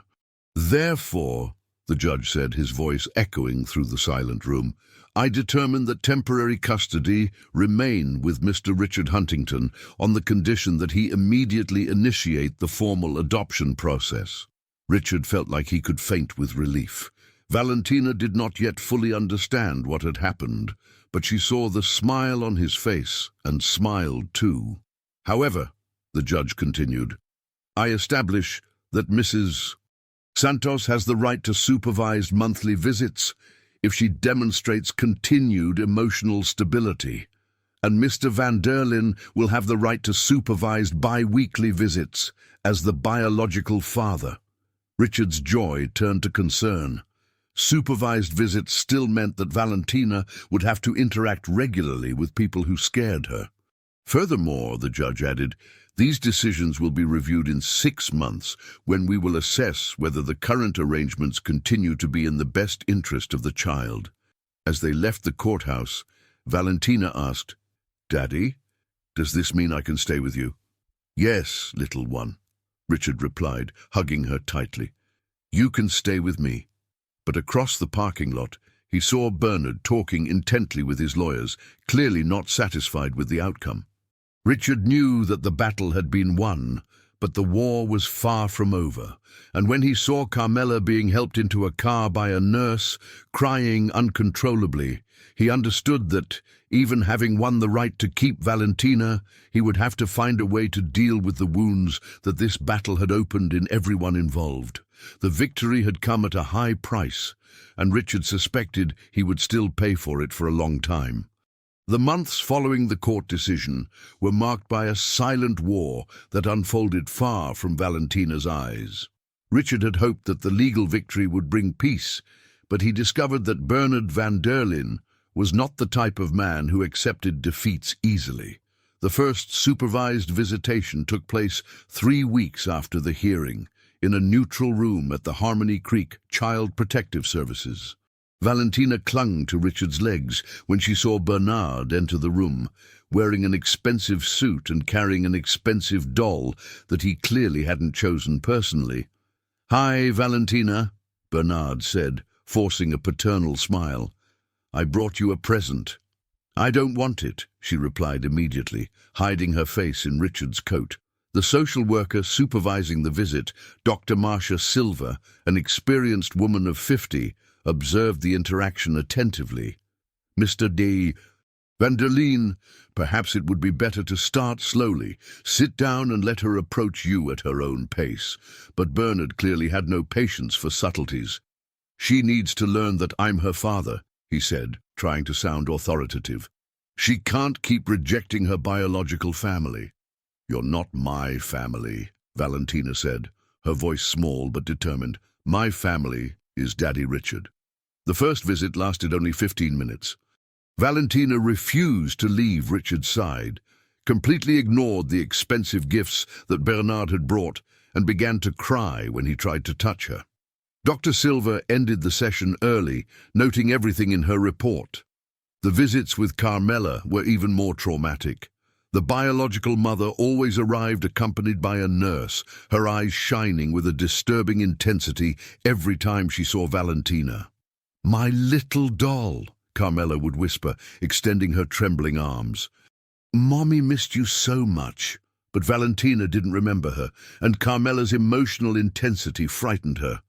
The girl started having nightmares again on the nights leading up to the visits, waking up screaming about the sad lady who wants to take me away. "Daddy," Valentina asked one morning, after a particularly difficult night, "why do I have to see those people if they give me nightmares?" Richard chose his words carefully. "Because the judge said they have the right to see you, since they're your biological family. But they don't really love me," she said with the acute perception of children. "If they loved me, they wouldn't want to take me away from you." Meanwhile, Bernard intensified his attacks on Richard's businesses. More contracts were mysteriously cancelled. Suppliers began to delay deliveries without explanation, and key employees were lured away by competing companies with irresistible offers. "He's trying to break me financially," Richard told Mr. Albert Clancy during a meeting in his office. "If I can't maintain my current standard of living, he can claim I'm not fit to take care of Valentina properly." "Are things that bad?" Mr. Albert Clancy asked, worried. "I've lost 40% of my contracts in the last 2 months. If it continues at this rate, I'll have to lay off employees and drastically reduce spending." "Does Valentina know about this?" "Not yet," Richard admitted, "but if things get worse, I won't be able to hide it." 3 days later, the situation became even more complicated when Isadora reappeared. She had found out about the supervised visits and decided she also wanted a piece of the pie. "I took care of her for 2 years, Isadora told Dr. Silva during a meeting at Child Protective Services. "I have more rights than this rich man who came out of nowhere." "Ms. Isadora," Dr. Silva replied patiently, "the records show that you were severely neglecting the child. There's medical documentation of malnutrition and evidence of abandonment." "I was going through hard times," Isadora defended herself, "but I'm better now. I stopped drinking and I got a job." It was a lie.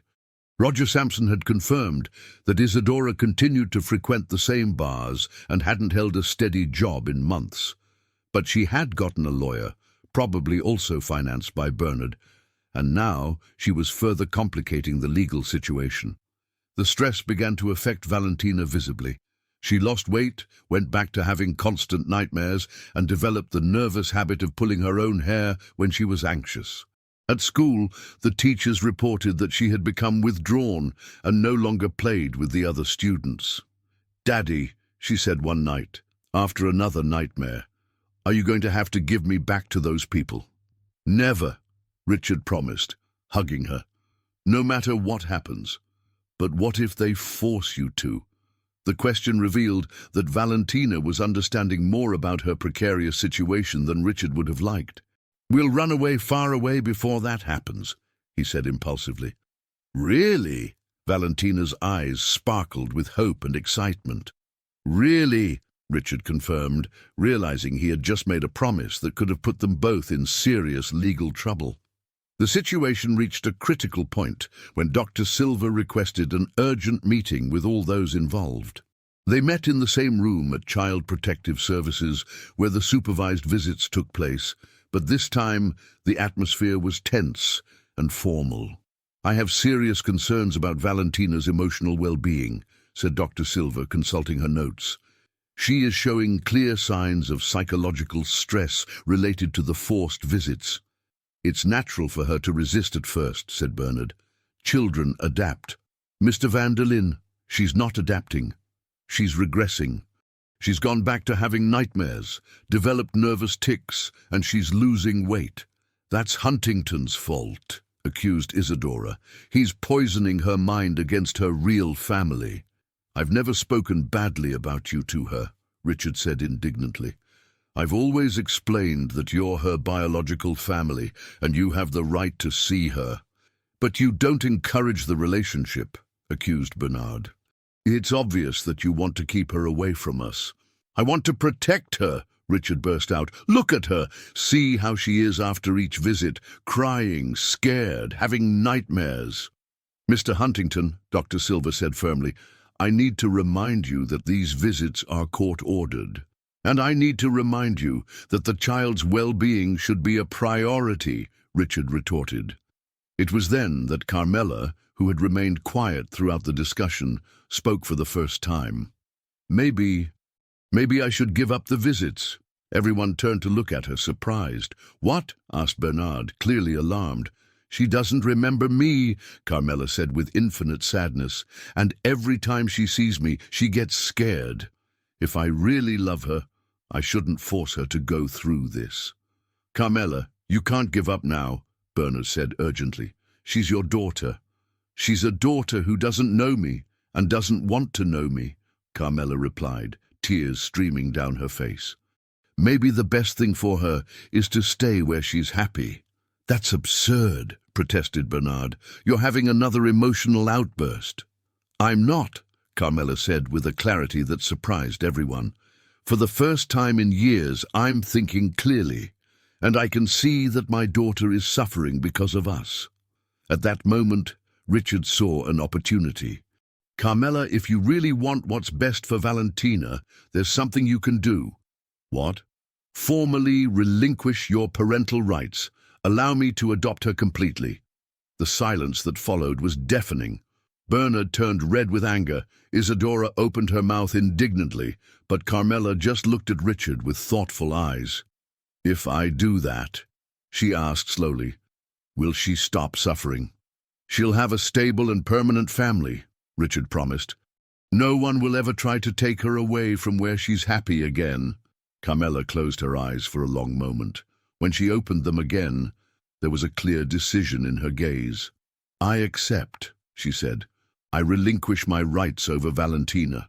The bombshell that Carmela had just dropped would change everything once again, but Richard knew that Bernard would not give up easily and that the war for Valentina's soul was far from over.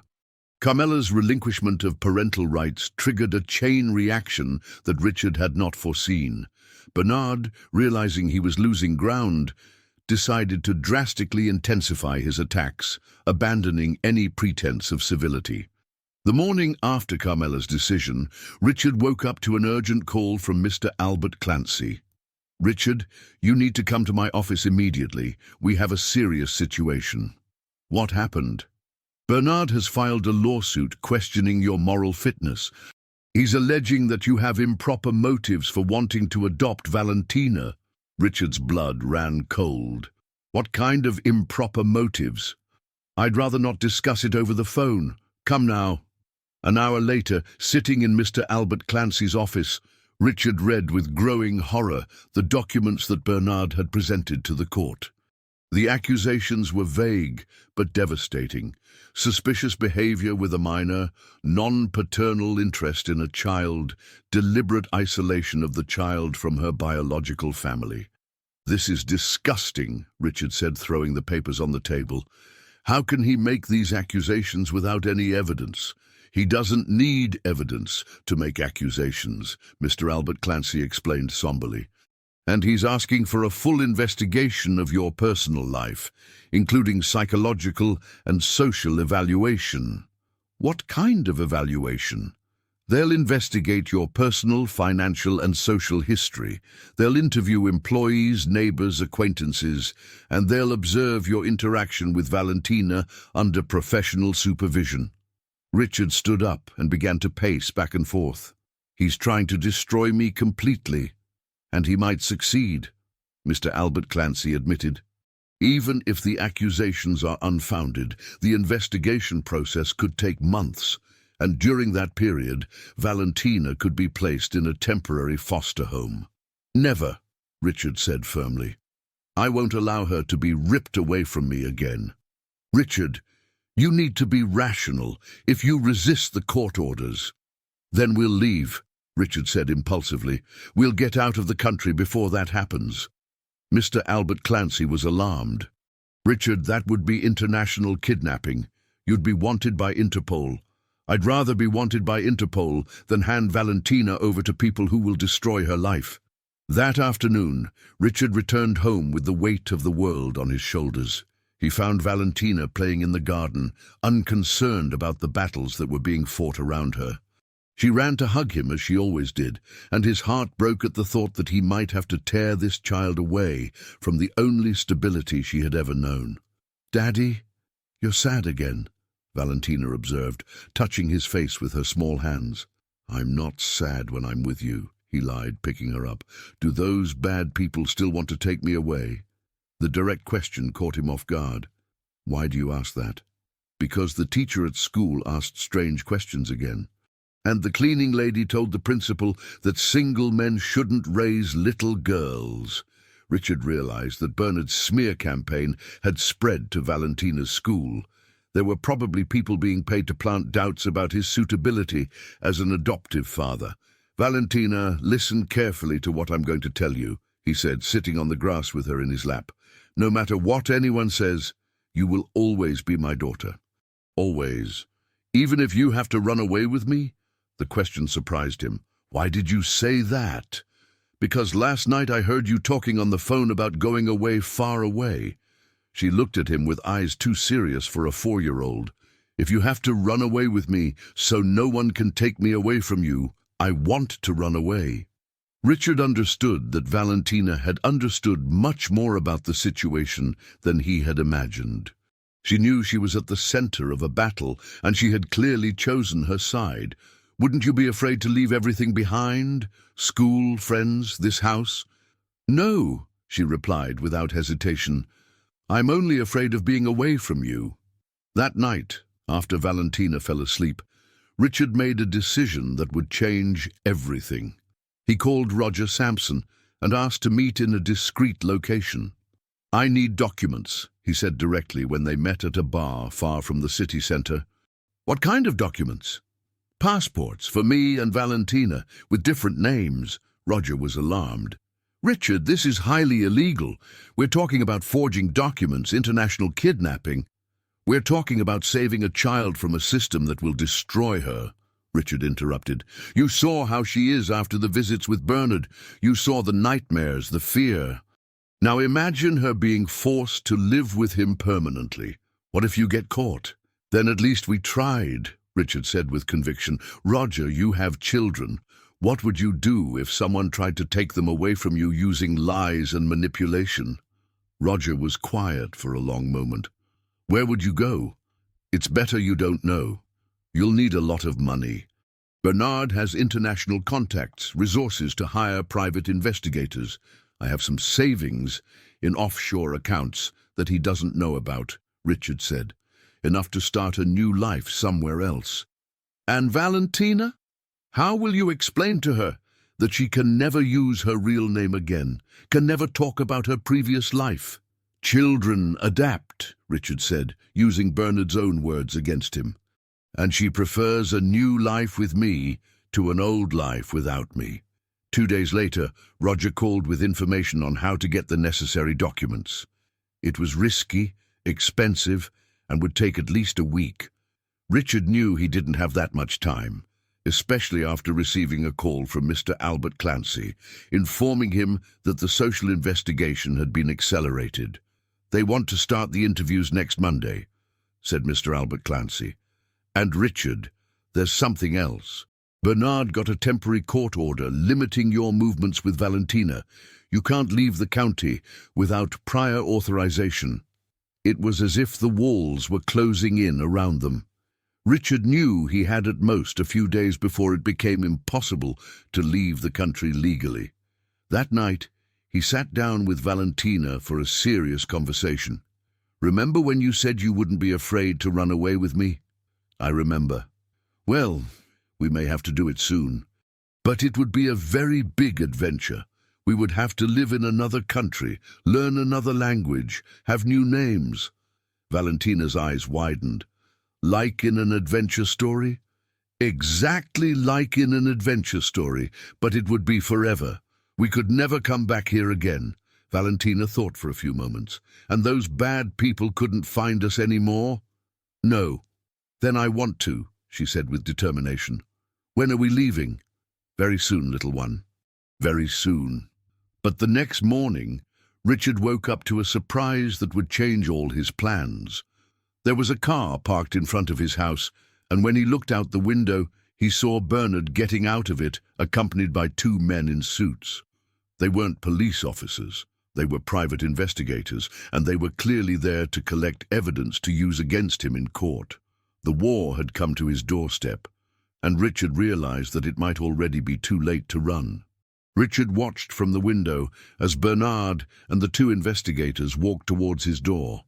Valentina was having breakfast in the kitchen, humming softly to a song she had learned at school, completely oblivious to the danger that was approaching. "Valentina," he said with forced calm, "I want you to go to your room and play for a few minutes. Daddy needs to talk to some people." "Are they bad people?" she asked, immediately sensing the tension in his voice. "They're just boring people who ask boring questions," he lied. "You don't need to worry." When the doorbell rang, Richard took a deep breath and opened the door. Bernard was wearing a triumphant smile, accompanied by the 2 men who were clearly experienced professionals in investigation. "Huntington," said Bernard with false cordiality. "These are investigators Roberto Silva and Marcos Cardoso. They have a court order to assess the child's living conditions." "Can I see the order?" Richard asked, maintaining his composure. One of the investigators, Roberto Silva, a thin man of 40 with calculating eyes, showed the documents. "Mr. Huntington, we have authorization to enter the residence and speak with the minor Valentina Santos." "She's not Santos," Richard corrected automatically.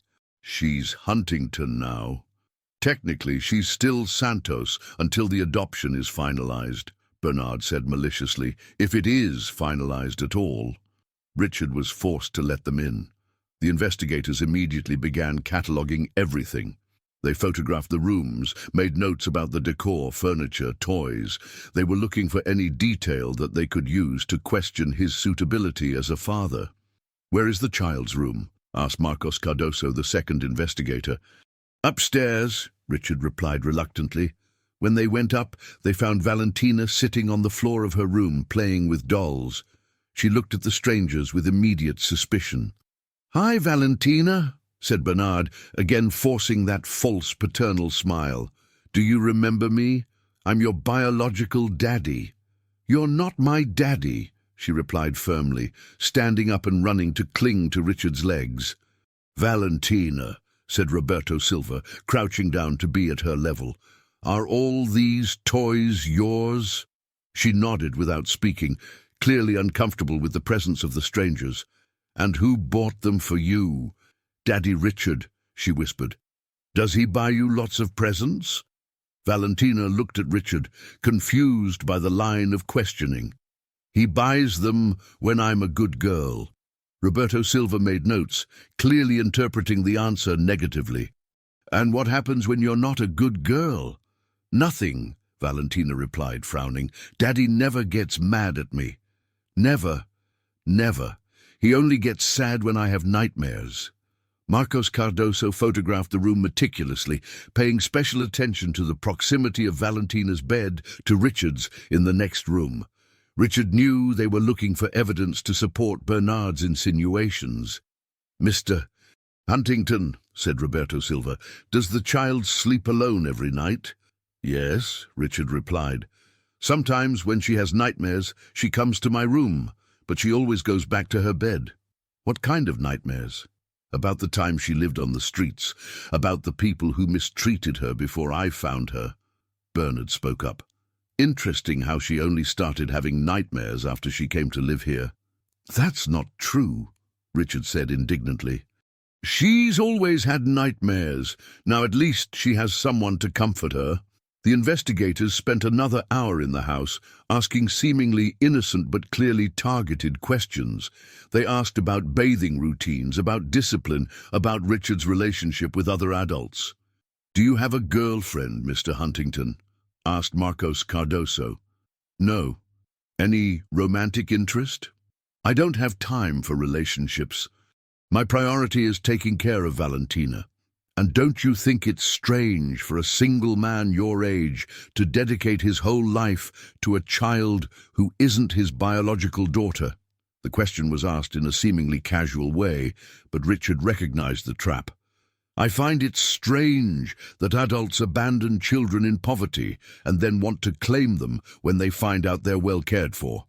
When they finally left, Valentina ran to Richard and hugged him tightly.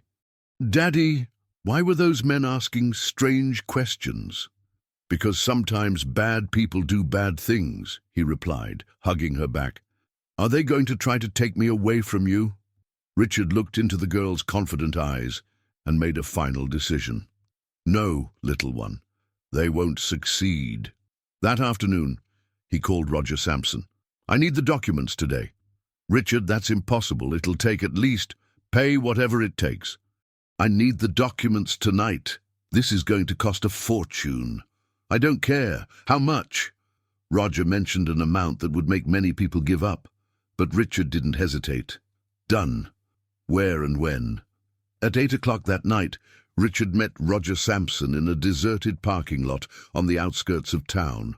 Roger handed over a folder with new documents: Canadian passports for David Mitchell and Sophie Mitchell, father and daughter. "The documents are perfect," said Roger. "But Richard, once you use these passports, there's no turning back. You'll become international fugitives." "I understand." "And Valentina, how will you explain to her that now she's called Sophie?"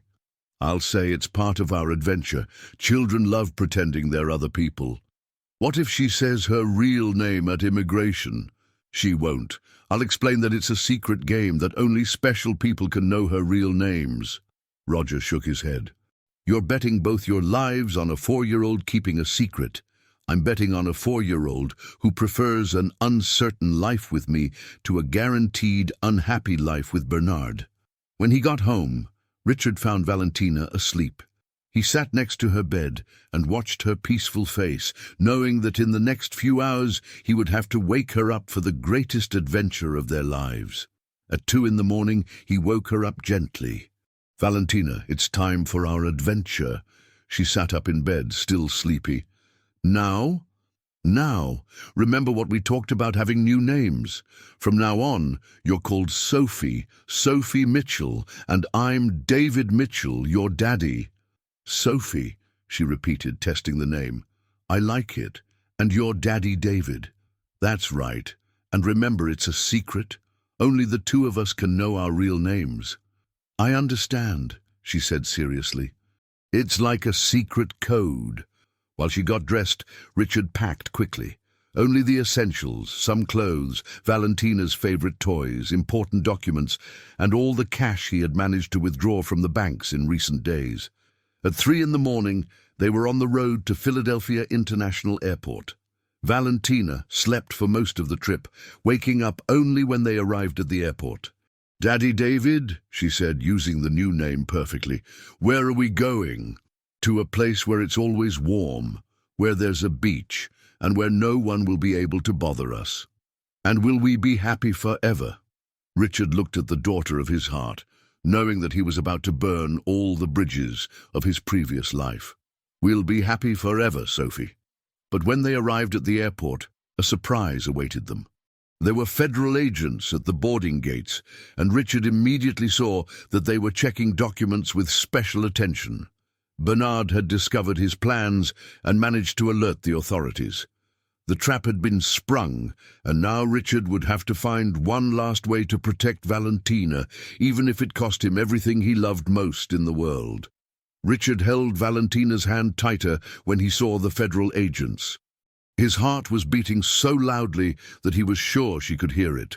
But then something unexpected happened. One of the agents approached them, and Richard prepared for the worst. "Mr. Mitchell?" asked the agent, looking at the fake passports. "Yes," Richard replied, his voice steadier than he expected. "There's a problem with your flight. It's been cancelled due to weather conditions. The airline is offering hotel accommodations until tomorrow." Richard almost collapsed with relief. The agents weren't there because of them. It was just a routine operation due to the flight cancellation. "Daddy David," whispered Valentina, "aren't we traveling today?" "It seems not, Sophie, but tomorrow for sure."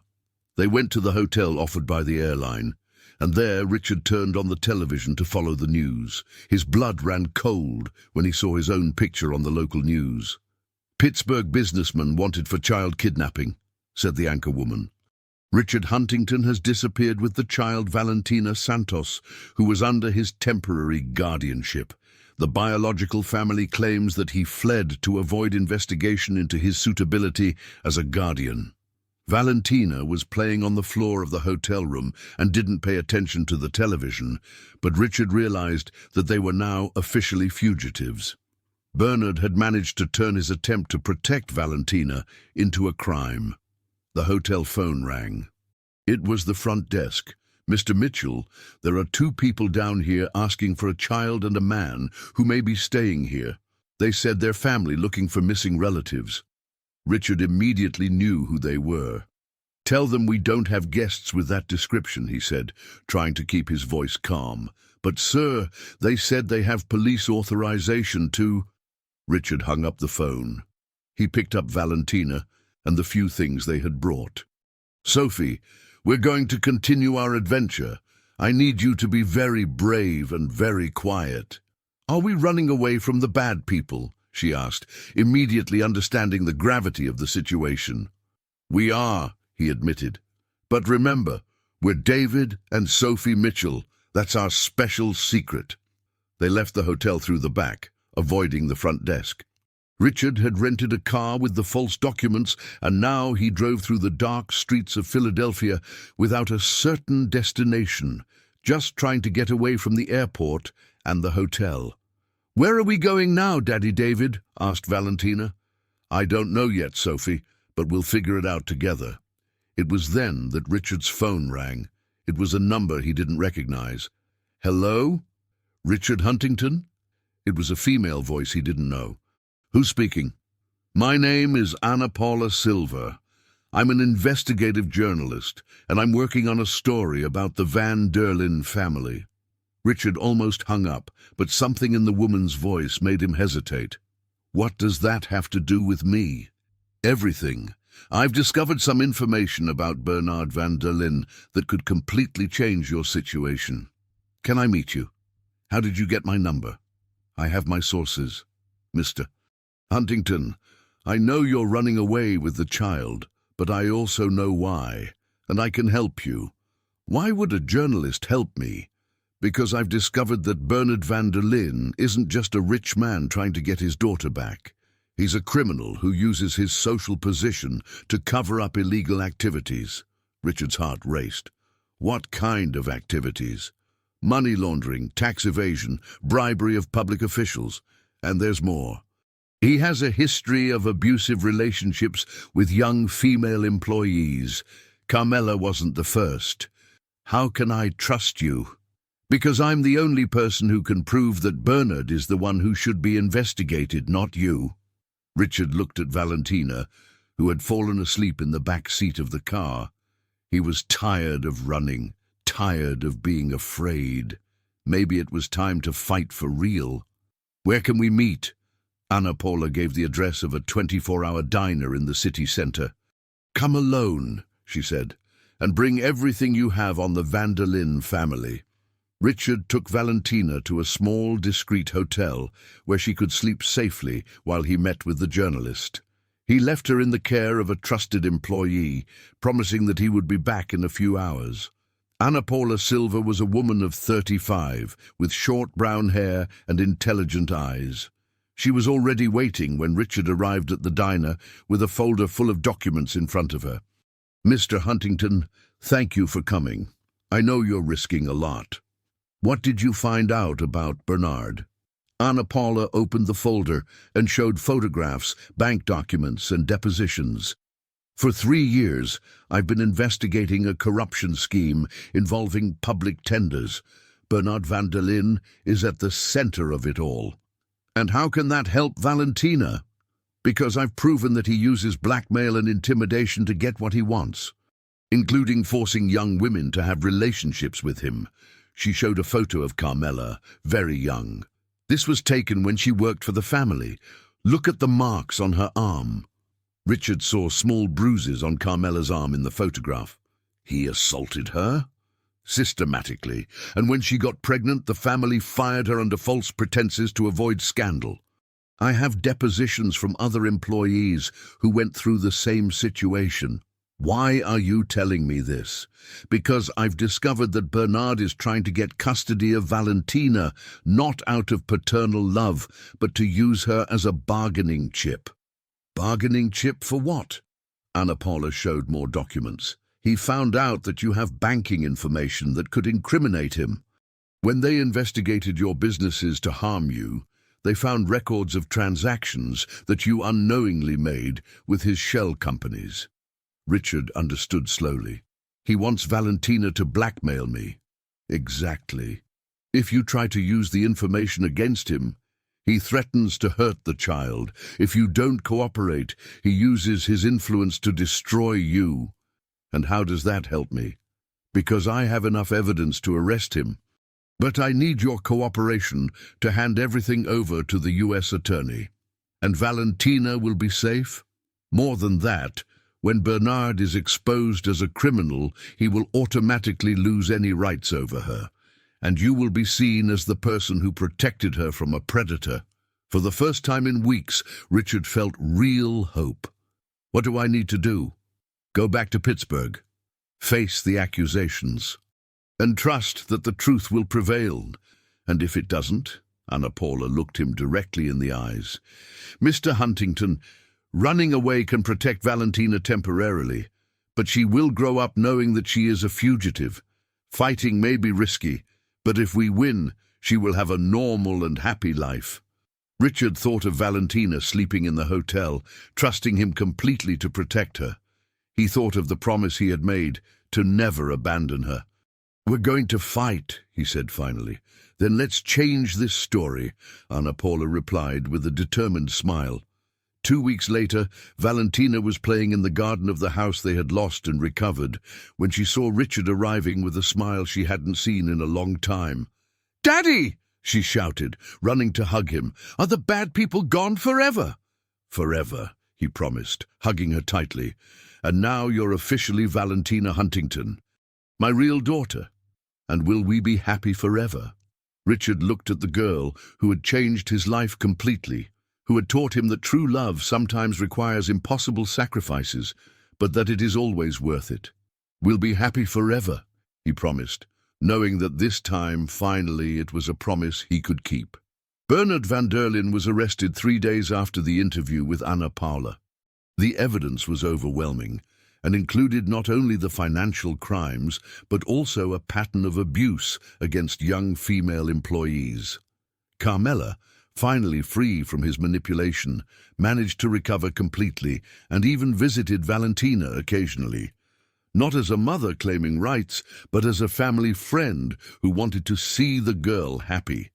Isadora disappeared when she realized that there would be no more easy money in the situation, returning to her previous life as if she had never really cared about Valentina.